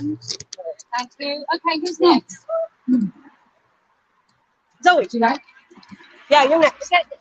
You know what instructed? Yeah, Vanessa was last. We did. This is not like normal speakers corner. They've got an order. We kind of did. Now we're kind of out of the order. Okay. So do you want to go first or let Vanessa? Okay, Vanessa. So you get ready. Be ready next. Okay. Thank you. We got a little bit of both. Okay. A bit of order and disorder. Here. Let me make sure mine is still. Okay, still. We're switching speakers. Oh, I got it upside down. Good job. So you can read it. You're right. You're right. Okay. All right. Thank you. So I was supposed to be last because I actually wandered off as usual while the numbers were being given out. Let me find my notes here. All right. So here we are in front of. Speak with it this way. This way? Okay. Is that good? Yeah. Okay. Here we are in front of Steve Gallagher's medical practice. I'm willing to call it a medical practice. I'm not willing to call what she does medicine, because medicine is intended to heal sick people. Medicine should not be taking healthy people and making them sick. So the basic reason I want to talk today, I wanted to talk about medical ethics and transgenderism. So most of us have heard the statement, first do no harm. It's the first principle of medical ethics, and it says that medicine should not engage in practices that will worsen health. Well, we all know that there are trade-offs to be made in medicine.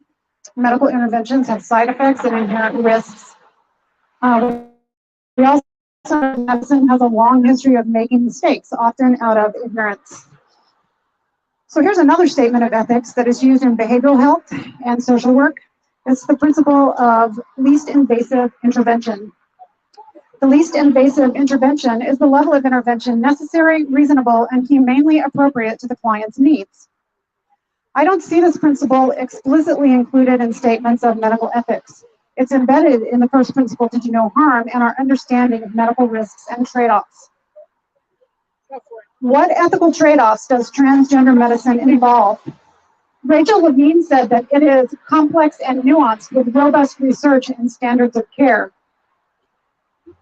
We've already talked about the standards of care a little bit today. Our first speaker, who did such a fantastic job talking about WPATH, and the fact that WPATH is composed of transgender people, many of whom have been exposed. Well, okay, so basically, transgender people, autogynephilia, everyone that's here to autogynephilia is autogynephiles on the WPATH board.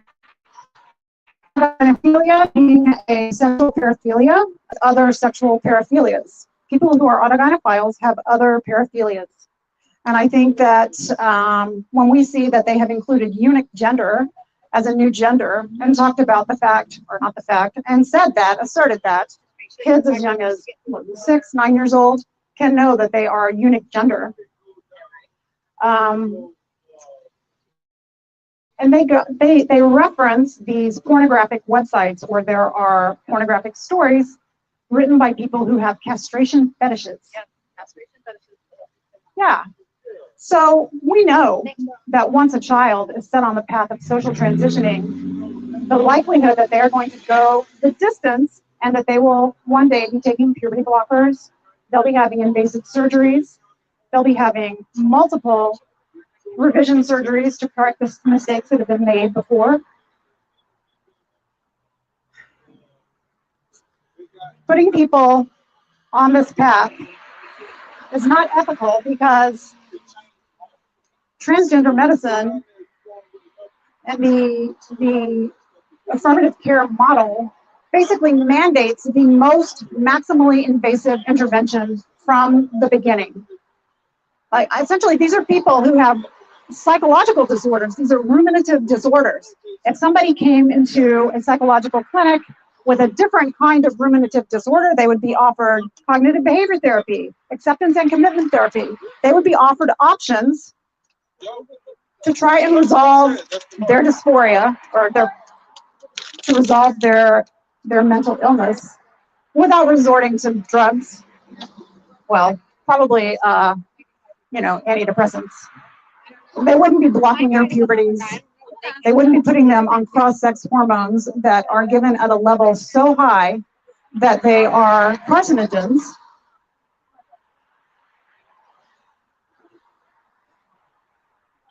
Transgender interventions lead to fistulas that cause people to have feces in their neovaginas, that cause people to urinate in sprays instead of streams because it's coming from multiple places. Bone density loss, cancer risk, stroke risk, unknown effects on brain maturity, loss of libido and sexual function or interference with the development of these in children who take Lupron, diminished possibilities of mature adult relationships, loss of fertility, and loss of the potential for breastfeeding. This is not least harm. This is not do no harm.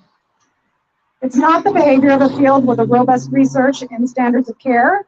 It's the behavior of a wild west of modern medicine and its practitioners. Well, it's been said a few times today, so I'll say it myself. Their practitioners seem pretty sociopathic to me. These people aren't physicians in the traditional sense. They're not healers.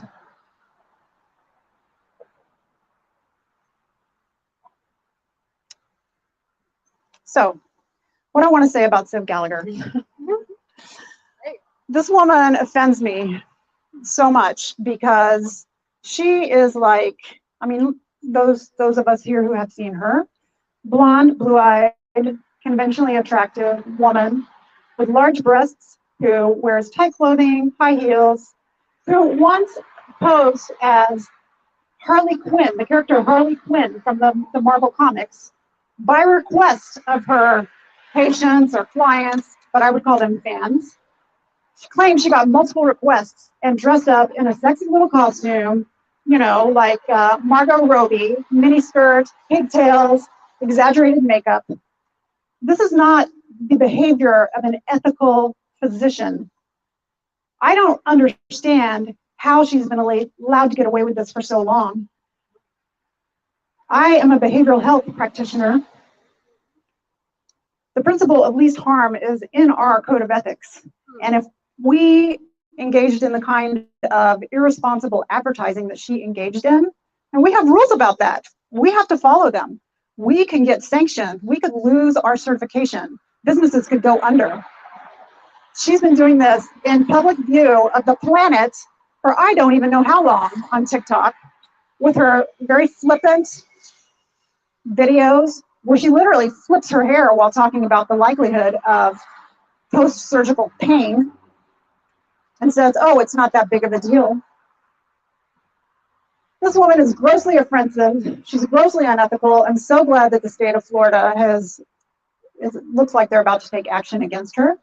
I'm really, really glad that I got an opportunity to come down here and talk about it. There have been so many great speeches today. I've just really loved so many things that I've heard. I'm really, really also happy that we were able to be heard. There's no one here shouting at us, banging in our ears. So, I also want to thank Kelly J for making this possible. We're very appreciative of you here. We do not think that you are a demonic goddess or priestess. That's what I thought, demonic priestess. I'm wearing your shirt, but I know you're a human being. I know you're not perfect. I'm just really glad that you did this and made this possible for us because, we're really disorganized and disjointed here in the United States, and you brought your knowledge and you brought yourself, and I thank you very much for that.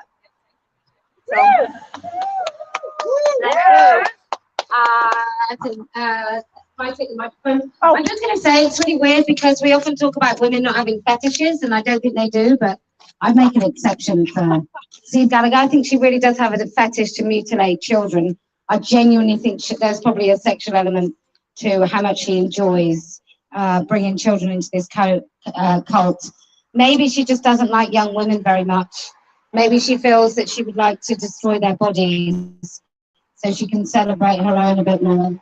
Talking of young women, are you speaking next? Yep. You put that down on the ground.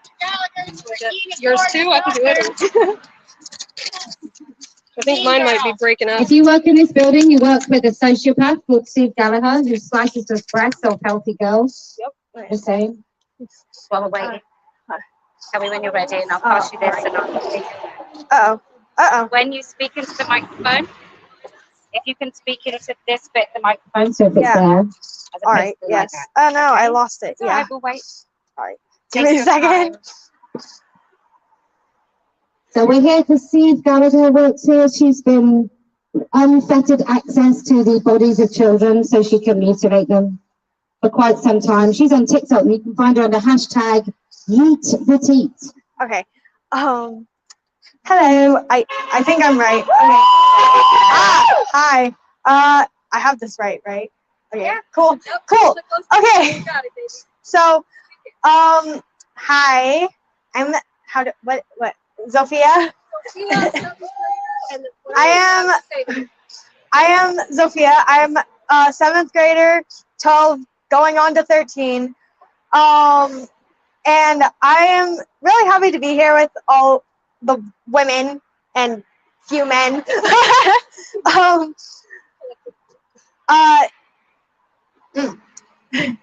And I just wanted to say, as Shelby, I think, said before, the human mind isn't fully developed until the age of 25, and the last part to develop is the part of your brain that is used for decision making. So until the age of 25, most of your decisions are going to be emotional. I admit that. And something else I wanted to say is I have seen firsthand the effects of trans ideology and how it affects the mind of those who follow it. So there are at least two in my grade, children, boy and girl, who identify as trans. One is an autistic girl who identifies as a boy, and the other is a gay boy who identifies as a girl, apparently. And something that happened was, well, first off, when we had sex ed this year, all my friends were like, oh my God, where are they going to put insert person's name here? Because I'm not going to say it. And I was like, me and my friends, my few friends who are actually reasonable, were saying that he would be put with the boys because he's a boy. If he has a penis, yeah. And I did. By the way, my friend was the one who said if he has a penis, he's going with the boys. So, yay! Thank you, friend. And the other one is just autistic girl who identifies as a boy, and says that she's gay for that matter. So, she says that she likes boys, and therefore she's gay, even though she's a girl. So, anyways, and then one last thing I wanted to say, because I'm kind of all over the place, but that's okay. I found this woman, mom, on TikTok, who her son just loved girly things. He liked Disney princesses, whatever. And I sent it to one of my friends saying that, please tell me, like, you see the craziness in this. And we had an argument that lasted a few days. We're fine now. But my friend says, and I quote, I'm reading off of the text messages, just support her. She needs support. This is a 5-7-year-old boy. And I said, and I quote, you're right, he does need support, but that isn't support, insert name here. He's still far too young to make a decision like that. or ever.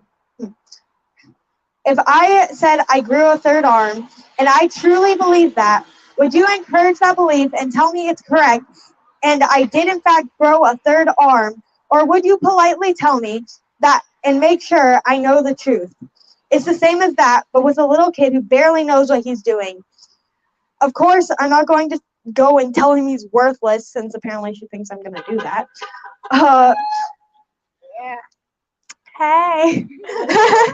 Just for thinking he's a girl, but I would correct him, which would be the correct thing to do. And I, just as I would hope you would do if I said I grew a third arm. What else was I going to say?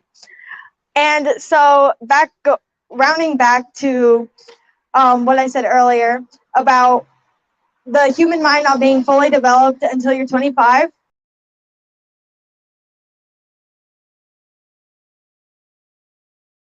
It looks like we lost them again. And so here we are, back to Jesika, Katy Jean, Jay Thomas, and we're going to unmute KJ. Oh, why am I not? There we are.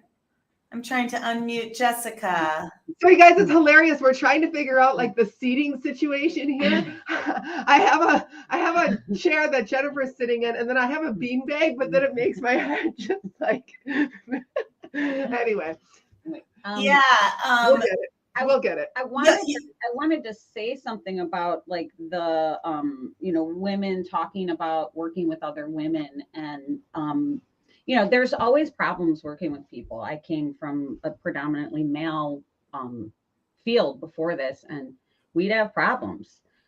But like, I'd say the only difference I've noticed is that men tend to let it go, and women they let it go, but it takes a little longer. So and we got to talk it over. We yeah, got to talk it over. But you know what? Like the American women, there might be some freaking crazy ladies that are causing problems, but most of them are fucking working their ass off. I mean, I know everyone in this room is working their ass off. And I mean, like Katy Jean is like my daughter. Okay. Like I've met people that like, it was worth it. It was worth it to have, somebody put some obstacles in front of me. Cause also I learned how to hop over those. So like, well, and can I just say, I think that the more that you do this, the more you know what is hot air, and the women just kind of jabbering, and what is actually effective organizing and who's getting shit done. And those are the women that I want to be around. I want to be around women who are getting shit done and who are good organizers. And yeah, certainly my hat's off to both you, Jay Thomas, and Katy Jean. And we've got Jesika Gonzalez, also a fantastic organizer in the house, but her mic is muted. Jesika, is that, oh, no, sorry, yeah, I just ended up muted, and I just left it that way because I was toggling between different streams and just trying to make sure I knew what was going on the ground. So no, but I'm totally here, and I really love that Alex's daughter was there, and I love everything she was saying, and I love that she has the courage and conviction in her beliefs to stand up even in her public school, and that's really great. I mean, we really need young people, meaning literal children, to stand up, because it's not going to look so good for these trans supremacist bros to show up at the elementary school and the middle school and start trashing little girls. So the more we can fortify our very young girls with the truth, the better long-term success we will have. And we need to protect them. That's why I chose to write middle school student instead of, even though she said her name, that was just a tiny little act of protecting her, because it is incredibly brave. And I hope that she doesn't get bullied at school, because when they talk about how trans kids are bullied at school, exactly the opposite is true. It's little TERFs, it's little lesbian women, and and girls that are into sports, and those are the girls who are being bullied at school. And so I don't know, somehow we also need to do those little acts, make those split-second decisions to protect our youth. Well, I'm glad she lives in Florida. I'll say that. Okay. So go ahead, Jessica, say it again. No, I'm just saying, I'm glad she lives in Florida, where truth still exists in certain pockets of the country. And that seems to be one of them. So, you know, I don't want to make light of it. I don't want to. We want to see young people. What we're doing is modeling behavior, right? So we get out there, people are modeling our are we cut off? Yeah, no. People are modeling our behavior, and we want every age out there, you know, so that like Pinwheel's daughter going on there, it's probably more likely that she's revealing something to the other kids that they already feel, right? So she's speaking for more than half her class, more than half. I would agree with that, just as we are speaking for the majority in American society amongst adults as well. But the minority is insane. And as we've seen, they can become violent. You know, we saw that in Tacoma with April getting her hand broken. And I want to say it more directly, a young man breaking her hand. And so, you know, when these youth come out, I find that I have mixed feelings about it, and I feel protective about them. And I really hope that things are okay with her and her peers at school, and how encouraging it is that perhaps in Florida at a public school, I don't know, Jessica, maybe you know if she's going to a private or a public school, she's able to be an out TERF. Is that correct? I have no, you know, I really couldn't say about what kind of school she goes to be honest with you. I just would assume public, but I really, really don't have any information on that. She was speaking, though, during her speech, she mentioned that she, you know, talks about this at school. So, oh, sure. Yeah. She and her core group of friends, they agree. Yeah. And whether that's, you know, like in a club, or wouldn't that be awesome? If we should start TERF clubs at middle schools and high schools all across the country. Yeah. You know, TERF time after school. You know, they can talk about how they're being, you know, forced to use language that they don't want to use. You know, their speech is being compelled at school. The teachers are modeling that behavior in front of them and expecting them to do the same thing. So they have to do it in schools. They have to do it in school. My niece, you know, she's terrified not to comply. In their mind, the penalty for not complying is greater than the reward for standing up for yourself. So it's really messed up. But I think there's going to be like a generational rejection of it. It's coming. It's starting to. I retweeted someone. Complete did a thing of jokes. Sorry to interrupt. Now jokes are coming out. That's a good sign. Anyway, that's fantastic. And yeah, let's keep rooting on the youth, protecting the youth, and helping the youth to get organized. It looks like we've got our live stream back from Florida, and so I wanted to bring them back. Down to the truth that women are no longer recognized as a separate and distinct group from males. The truth that women are losing their rights and equal opportunity in this country. The truth that children are being drugged and butchered right here because they don't conform to a sex-based stereotype. Children who aren't even old enough to consent are being subjected to this abuse. This is reality. This is the truth. Trans activists are scared.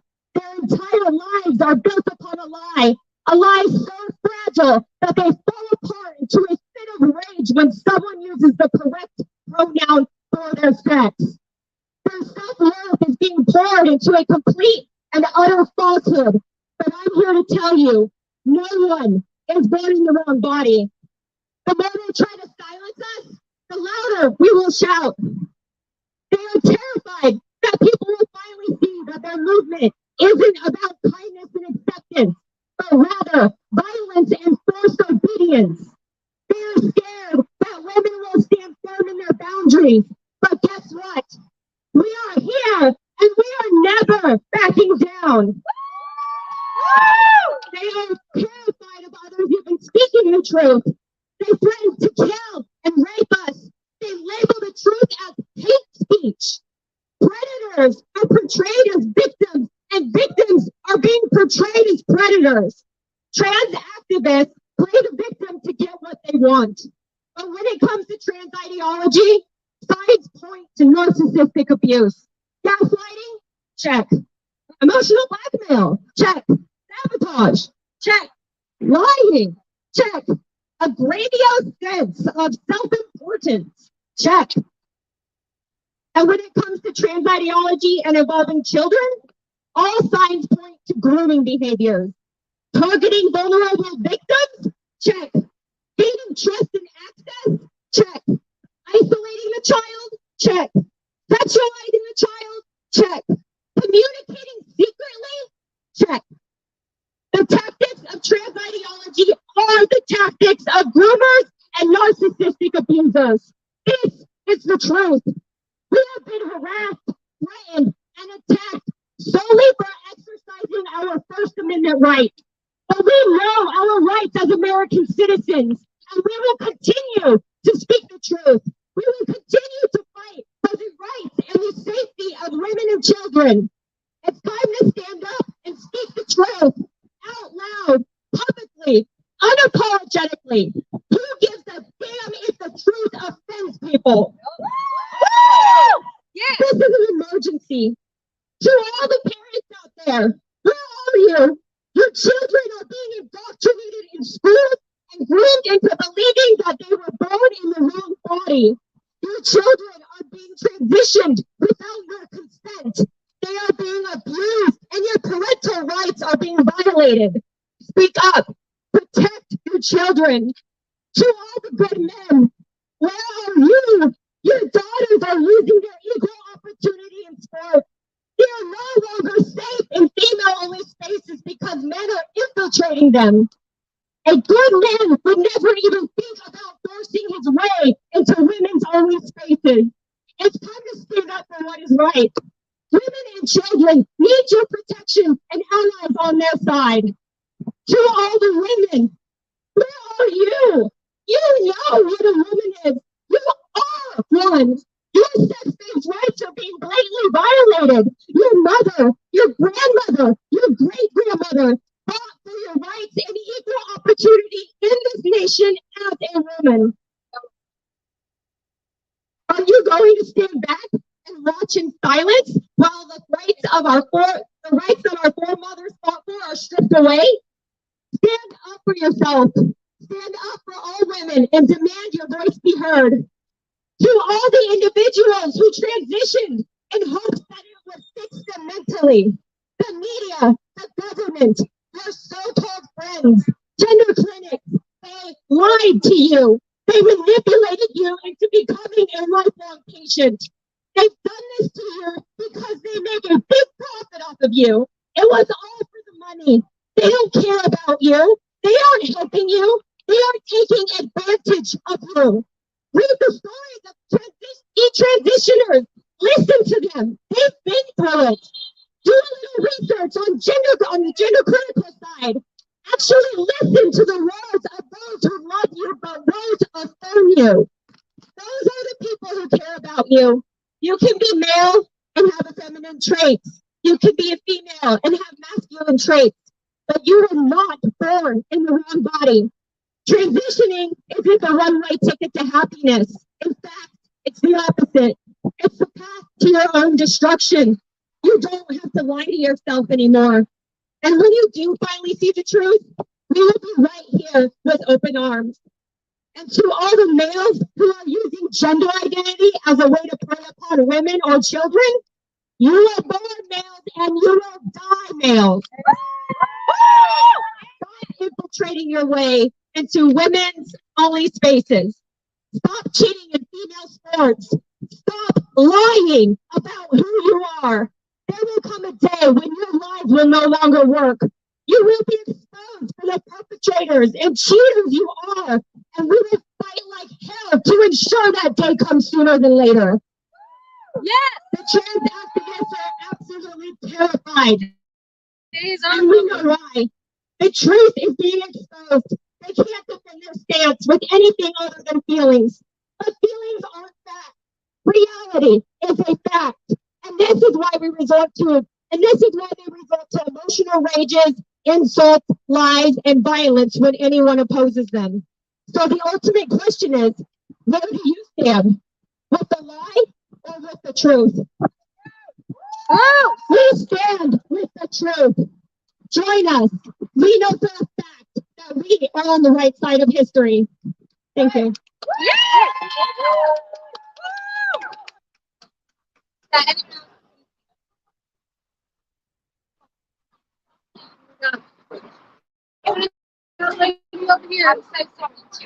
With cars driving by, cops. Slowly.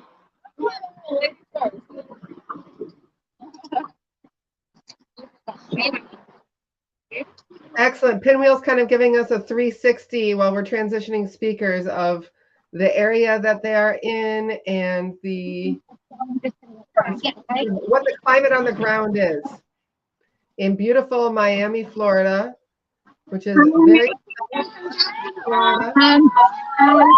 I guess I'm going to keep it brief. It's very hot.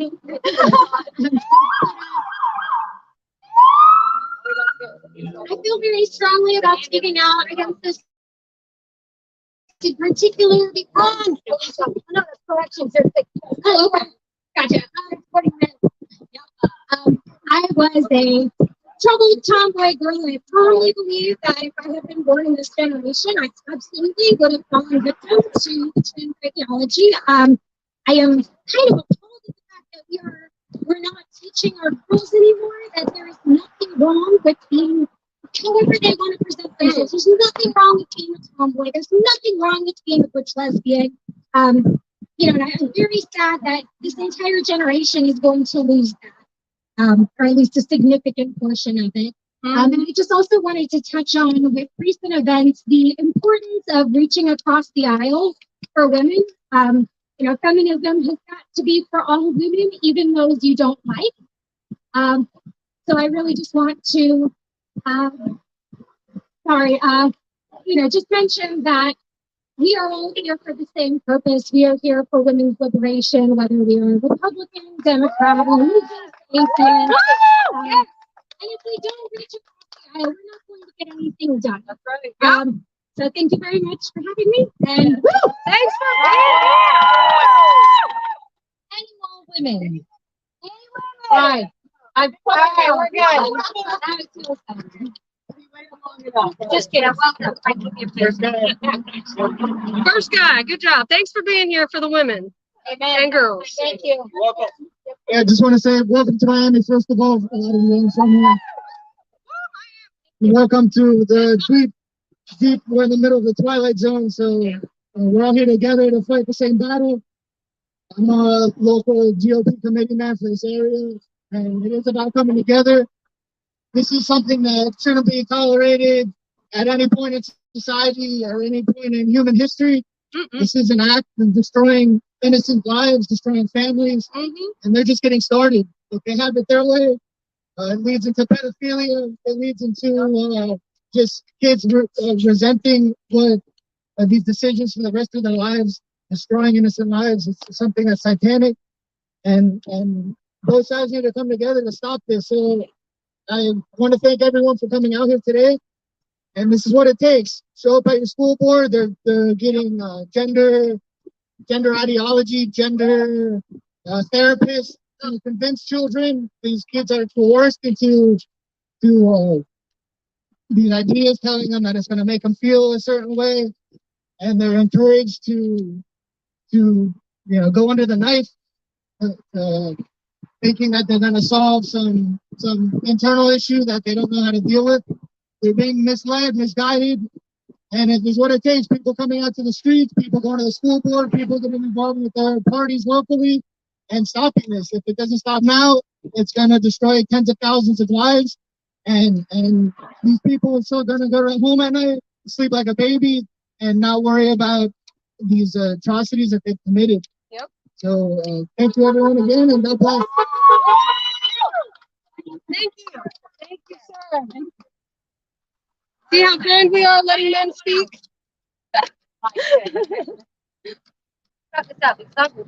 Oh, yeah, we're dying out here. This is commitment, y'all. Prince Andrew, I don't sweat. So that might just be a joke for the British amongst us. Okay, so we gathered here today before these witnesses to record our dissent.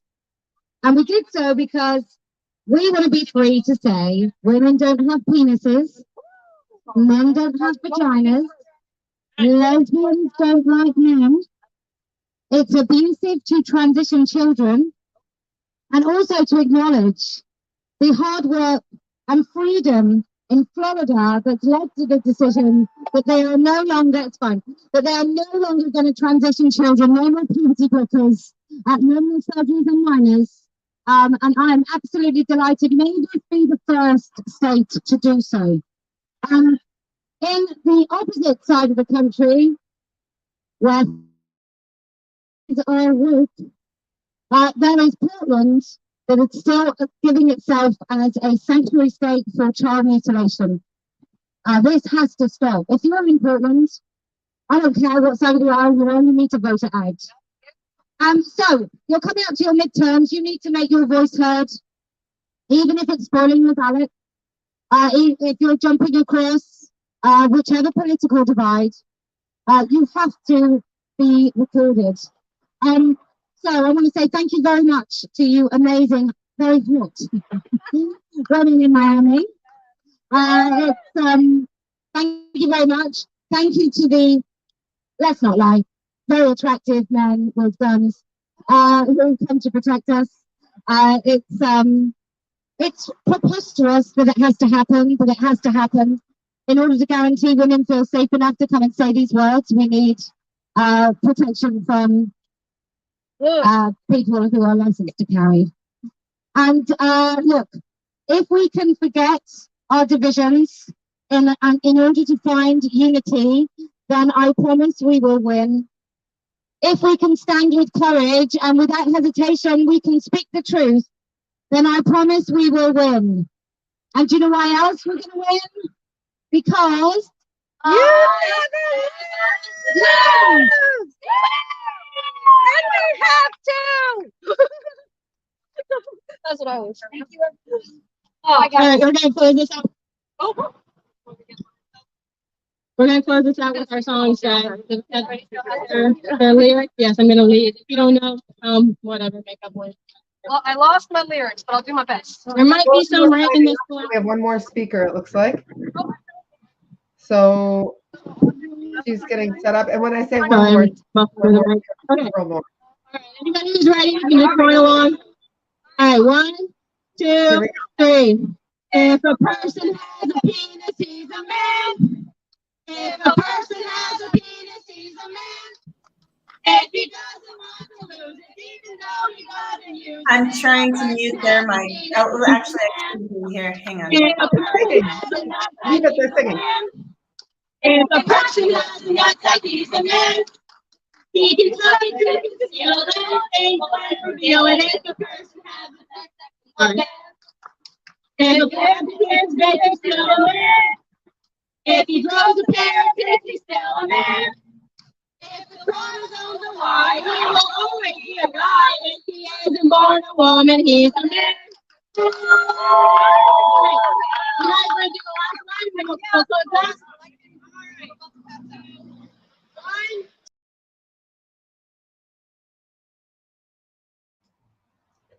Oh, Thistle, are they still? No, we lost them. They're gone. Sounds good. Yeah. So if they're still singing, I want to hear them sing. But if we lost the footage, that's they're gone. Yeah. That's great. That a speaker's corner isn't complete until there's a song. I feel, and that's awesome. And they were all singing together.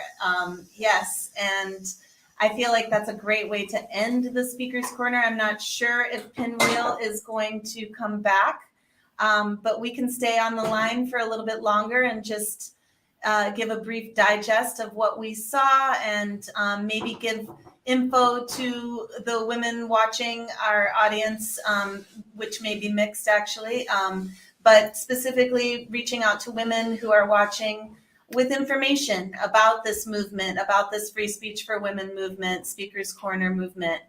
Jesika, you got anything that you'd like to add to today's ending of our live stream? Well, I couldn't help but notice that the male speaker was saved all the way to the end, which I think is a good practice that should be imposed across all our speakers' corners. I strongly believe women speak first. Certainly when the tour comes to Philadelphia, that's how we're going to do it. Women will speak first. I'm just also really glad that the women in Florida had the space, didn't have trans supremacists on top of them, didn't have a lot of audio assault, or didn't see, you know, it seemed like they were able to get out on the street and exercise their constitutional right to free assembly and freedom of speech, undisturbed and free of violence, free of assault. That's really great. And so for anybody that's watching at home, you know, these things, the way it went down the way it goes down in Madison, the way it went down in Chicago, the way it went down last time, unfortunately, in Philly, isn't the way it always has to go down. And some of us, depending on where we live, do have the ability to go out and exercise our right unbothered. And even in those hot spots, we can often make that ability for ourselves by going out unannounced as well. So I really want to put that out there because, as you heard me say, Thistle, when I gave my speech at Madison when we were together at Sisters for Sisters, I strongly believe TERFs can go out anywhere in this country and demonstrate safely. So, and I don't want any women to be deterred from joining us out on the street, because we do need women. And the more of us that are out there, the safer we will be. And if it's your first time that you're thinking about joining us, you know, just pick something that's going to be unannounced. And if you are in one of these places in the country where there's less trans supremacist activists out and about, choose that. Choose that. It does get easier, but choose something that's low stress for you and just get started. And the first step is always the hardest step. So that's really what I'd like to get out across over this live stream. Jesika, I appreciate what you said so much. It's such an important message, and to point out that there are different ways to organize these events. We don't have to publicly advertise where we're going to be.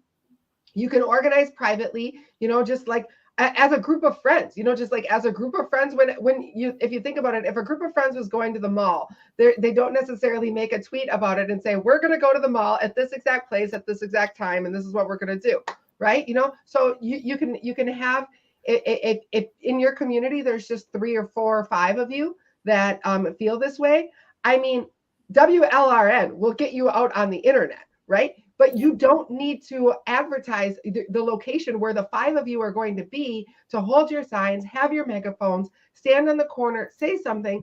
By the time any of these anti-woman activists figures out where you are, you'll be done and, you know, enjoying your sisterhood in your own privacy of at the restaurant or at a gal's house or something like that, you know. So I really encourage, that's what we call it, free speech for women. What that's really about is 4 women getting together privately and planning an event, and then going out in the corner, being public about it, getting it online and promoting it afterwards to everybody. But if we are a little bit more strategic in advance, we might attract less opposition.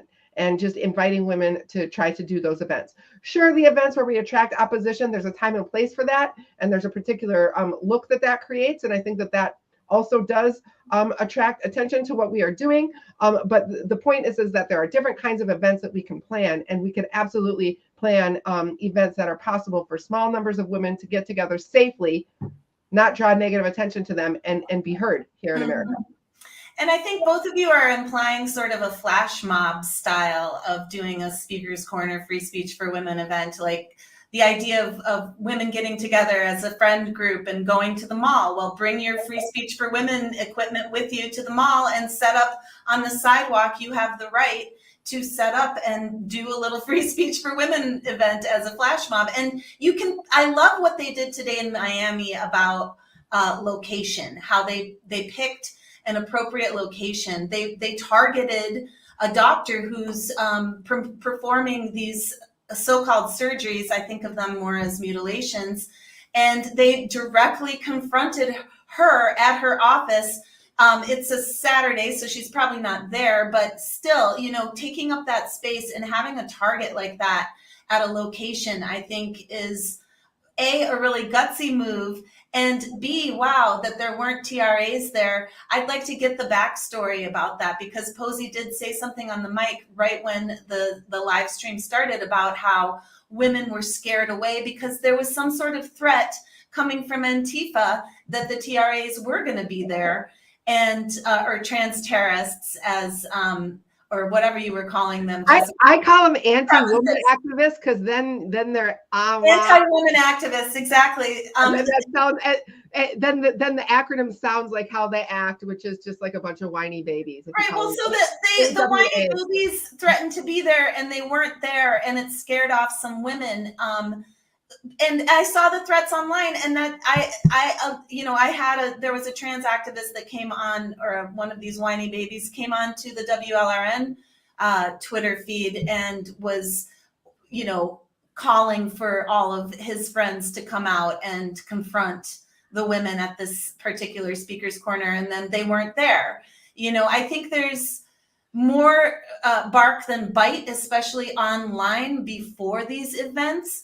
That's something I've been noticing, though. Get to know the trans terrorists in your region, and you'll start seeing patterns. And we have to trick them. We need to be a couple steps ahead of what they're doing. We need to be observing them, and just as they're observing us. And I mean, especially if you're in a place like Tacoma or Portland or Madison or Chicago or Milwaukee, where we're seeing that they are organized, they are coming out. And so we need to observe their tactics, and we need to come up with our counter tactics. And I think we're doing that in these wonderful meetings that FemaXX is providing, TERF Collective is providing, and then also in our social media, being the media like WLRN has been doing for almost 7 years now. And then all of these other media outlets that are starting up, RevFox and FemaXX and Known Heretic, these are places where we can have an online discussion. Go ahead, Jake, or go ahead, KJ. What were you saying? Christina Goki, who was a speaker here at Miami, she also has a YouTube channel. Yeah, and so we're starting to see women learn how to have their voices heard despite the odds being stacked against us by being the media, teaching each other how to wield this technology, observing, and through time getting better. Like what I'm doing right now as the police liaison in Madison is I'm building relationships with particular members of the different police groups. The Capitol Police are not the same as the UW-Madison Police, are not the same as the City of Madison Police. And the permit lady who gives us the permits for our free speech for women events, I'm forming a relationship with her. And also with your local legislators and Congress people, policymakers, we need to have relationships with them to change policies. Right now, this is a big problem in Wisconsin for our free speech rights.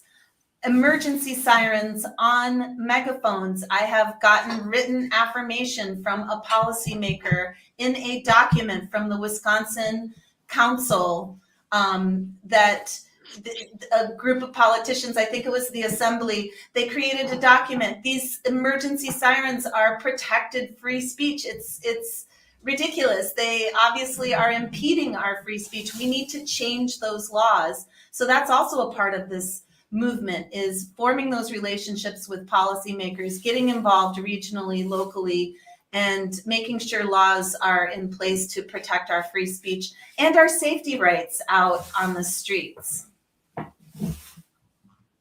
Yes, absolutely. We in times when the police have gotten themselves involved and have been willing to protect the women's right to free speech, then the event is for the most part quite successful. And in the times when the police just stand in the wings and watch as the women are assaulted by men and, you know, just by people that don't like us, well, shame on them, I guess. You know, I mean, I don't know. I don't really know what to say. I don't know how you can swear in to serve and protect as a police officer, wearing the uniform, having the badge, and sit there on the sidelines and watch when people are putting loudspeakers into somebody else's ear and, you know, banging on pots and pans when they're just trying to speak freely about the rights for women and girls. I don't know how the police stand by and watch. Well, that it's happen. the patriarchy, so that's why and how.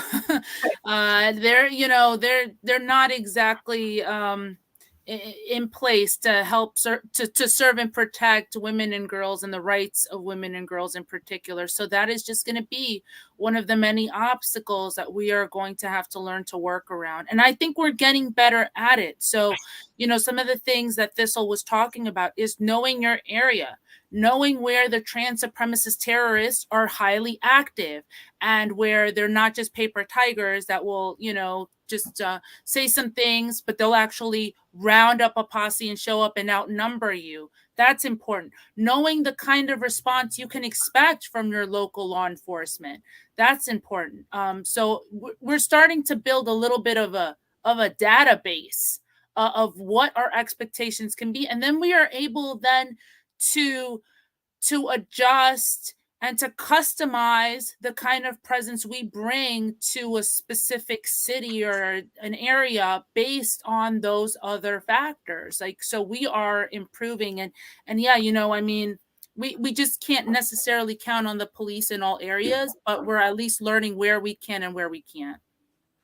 Mm-hmm. And you only do that by talking to the police and having a police liaison. I can't emphasize enough that at these events, especially if you're doing them in Tacoma or in Chicago or Madison or Milwaukee, where we have seen the trans terrorists come out again and again, you need to talk to to police officers and form a relationship, because ultimately they are the ones who are going to intervene and protect you if there is a man who becomes violent. And what Jennifer has been really successful at having those conversations with the police. Let's hear from Jennifer for a moment on. Well, yeah, it really depends on the city. But I mean, I think of it like, if you're in a city where the police won't protect you, you might want to go to a surrounding city and squeeze them, you know, hit the speaker's corner around the city, keep going, like, and, you know, until you can finally get in. But I mean, there's numerous things that you can do. You can try to get a state location because they protect property. So always remember that when you're picking a location, that you want to hit a state capital or something where there's a state building or federal building, right? You want to get those locations because they're worried about their property. You know, they're very concerned with that. So that's a good starting point. And then when you go to the police, like I send out a letter I find out who's in charge of community liaisoning and whether you have a permit or not. Okay. Find out who's going, you know, what zone you're in and who's in charge of the liaison with the, you know, public engagement, and let them know what you're doing. Be completely honest. You know, we're 10 women, you know, we're just trying to have a free speech event, right? And then, you know, create a dialogue, call them, get the email them, send them videos of prior protests where Antifa has assaulted women, any threats that your protest is getting, or prior threats that you've gotten yourself. And then, you know, once you create that dialogue and you're going back and forth, like I sent Philly the first email, and then when the two targeted social media posts came up, you know, with them targeting us, I went ahead and sent those. So, you know, I'm keeping them updated every time we get any new information.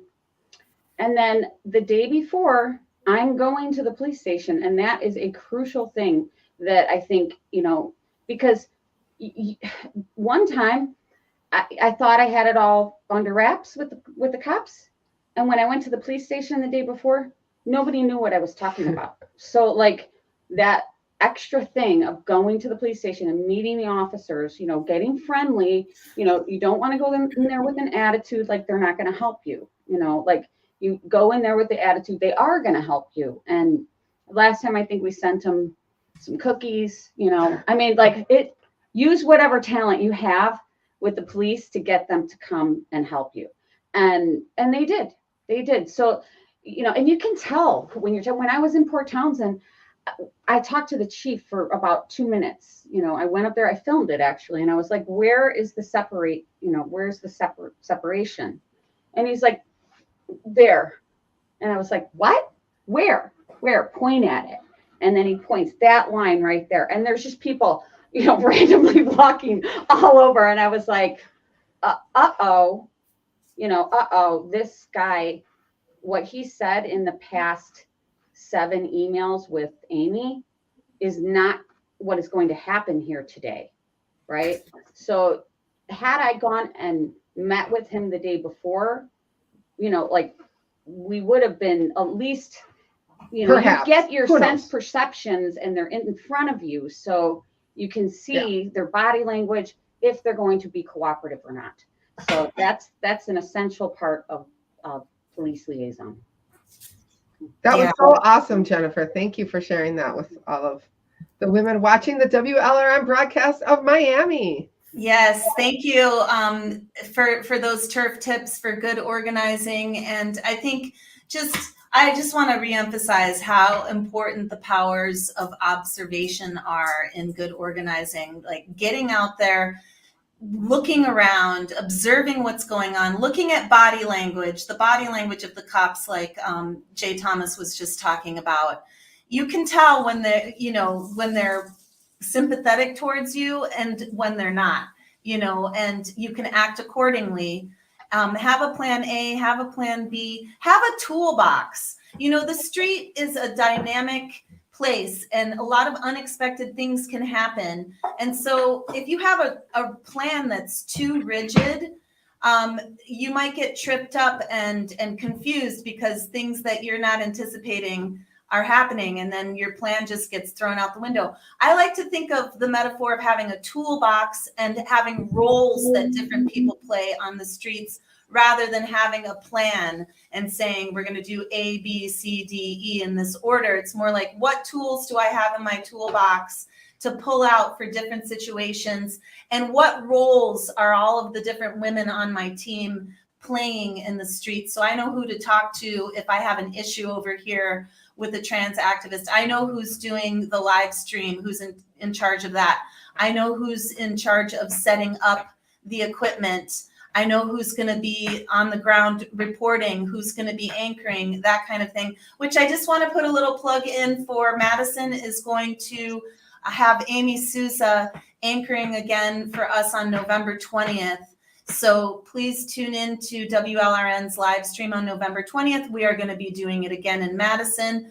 And going back to what we were talking about earlier, we're getting smarter and smarter over here in Madison. And so last time on October 16th, at an undisclosed location without it being announced, we just suddenly pounced into the Femasphere on the internet, and we did this beautiful, it was like under this fall tree.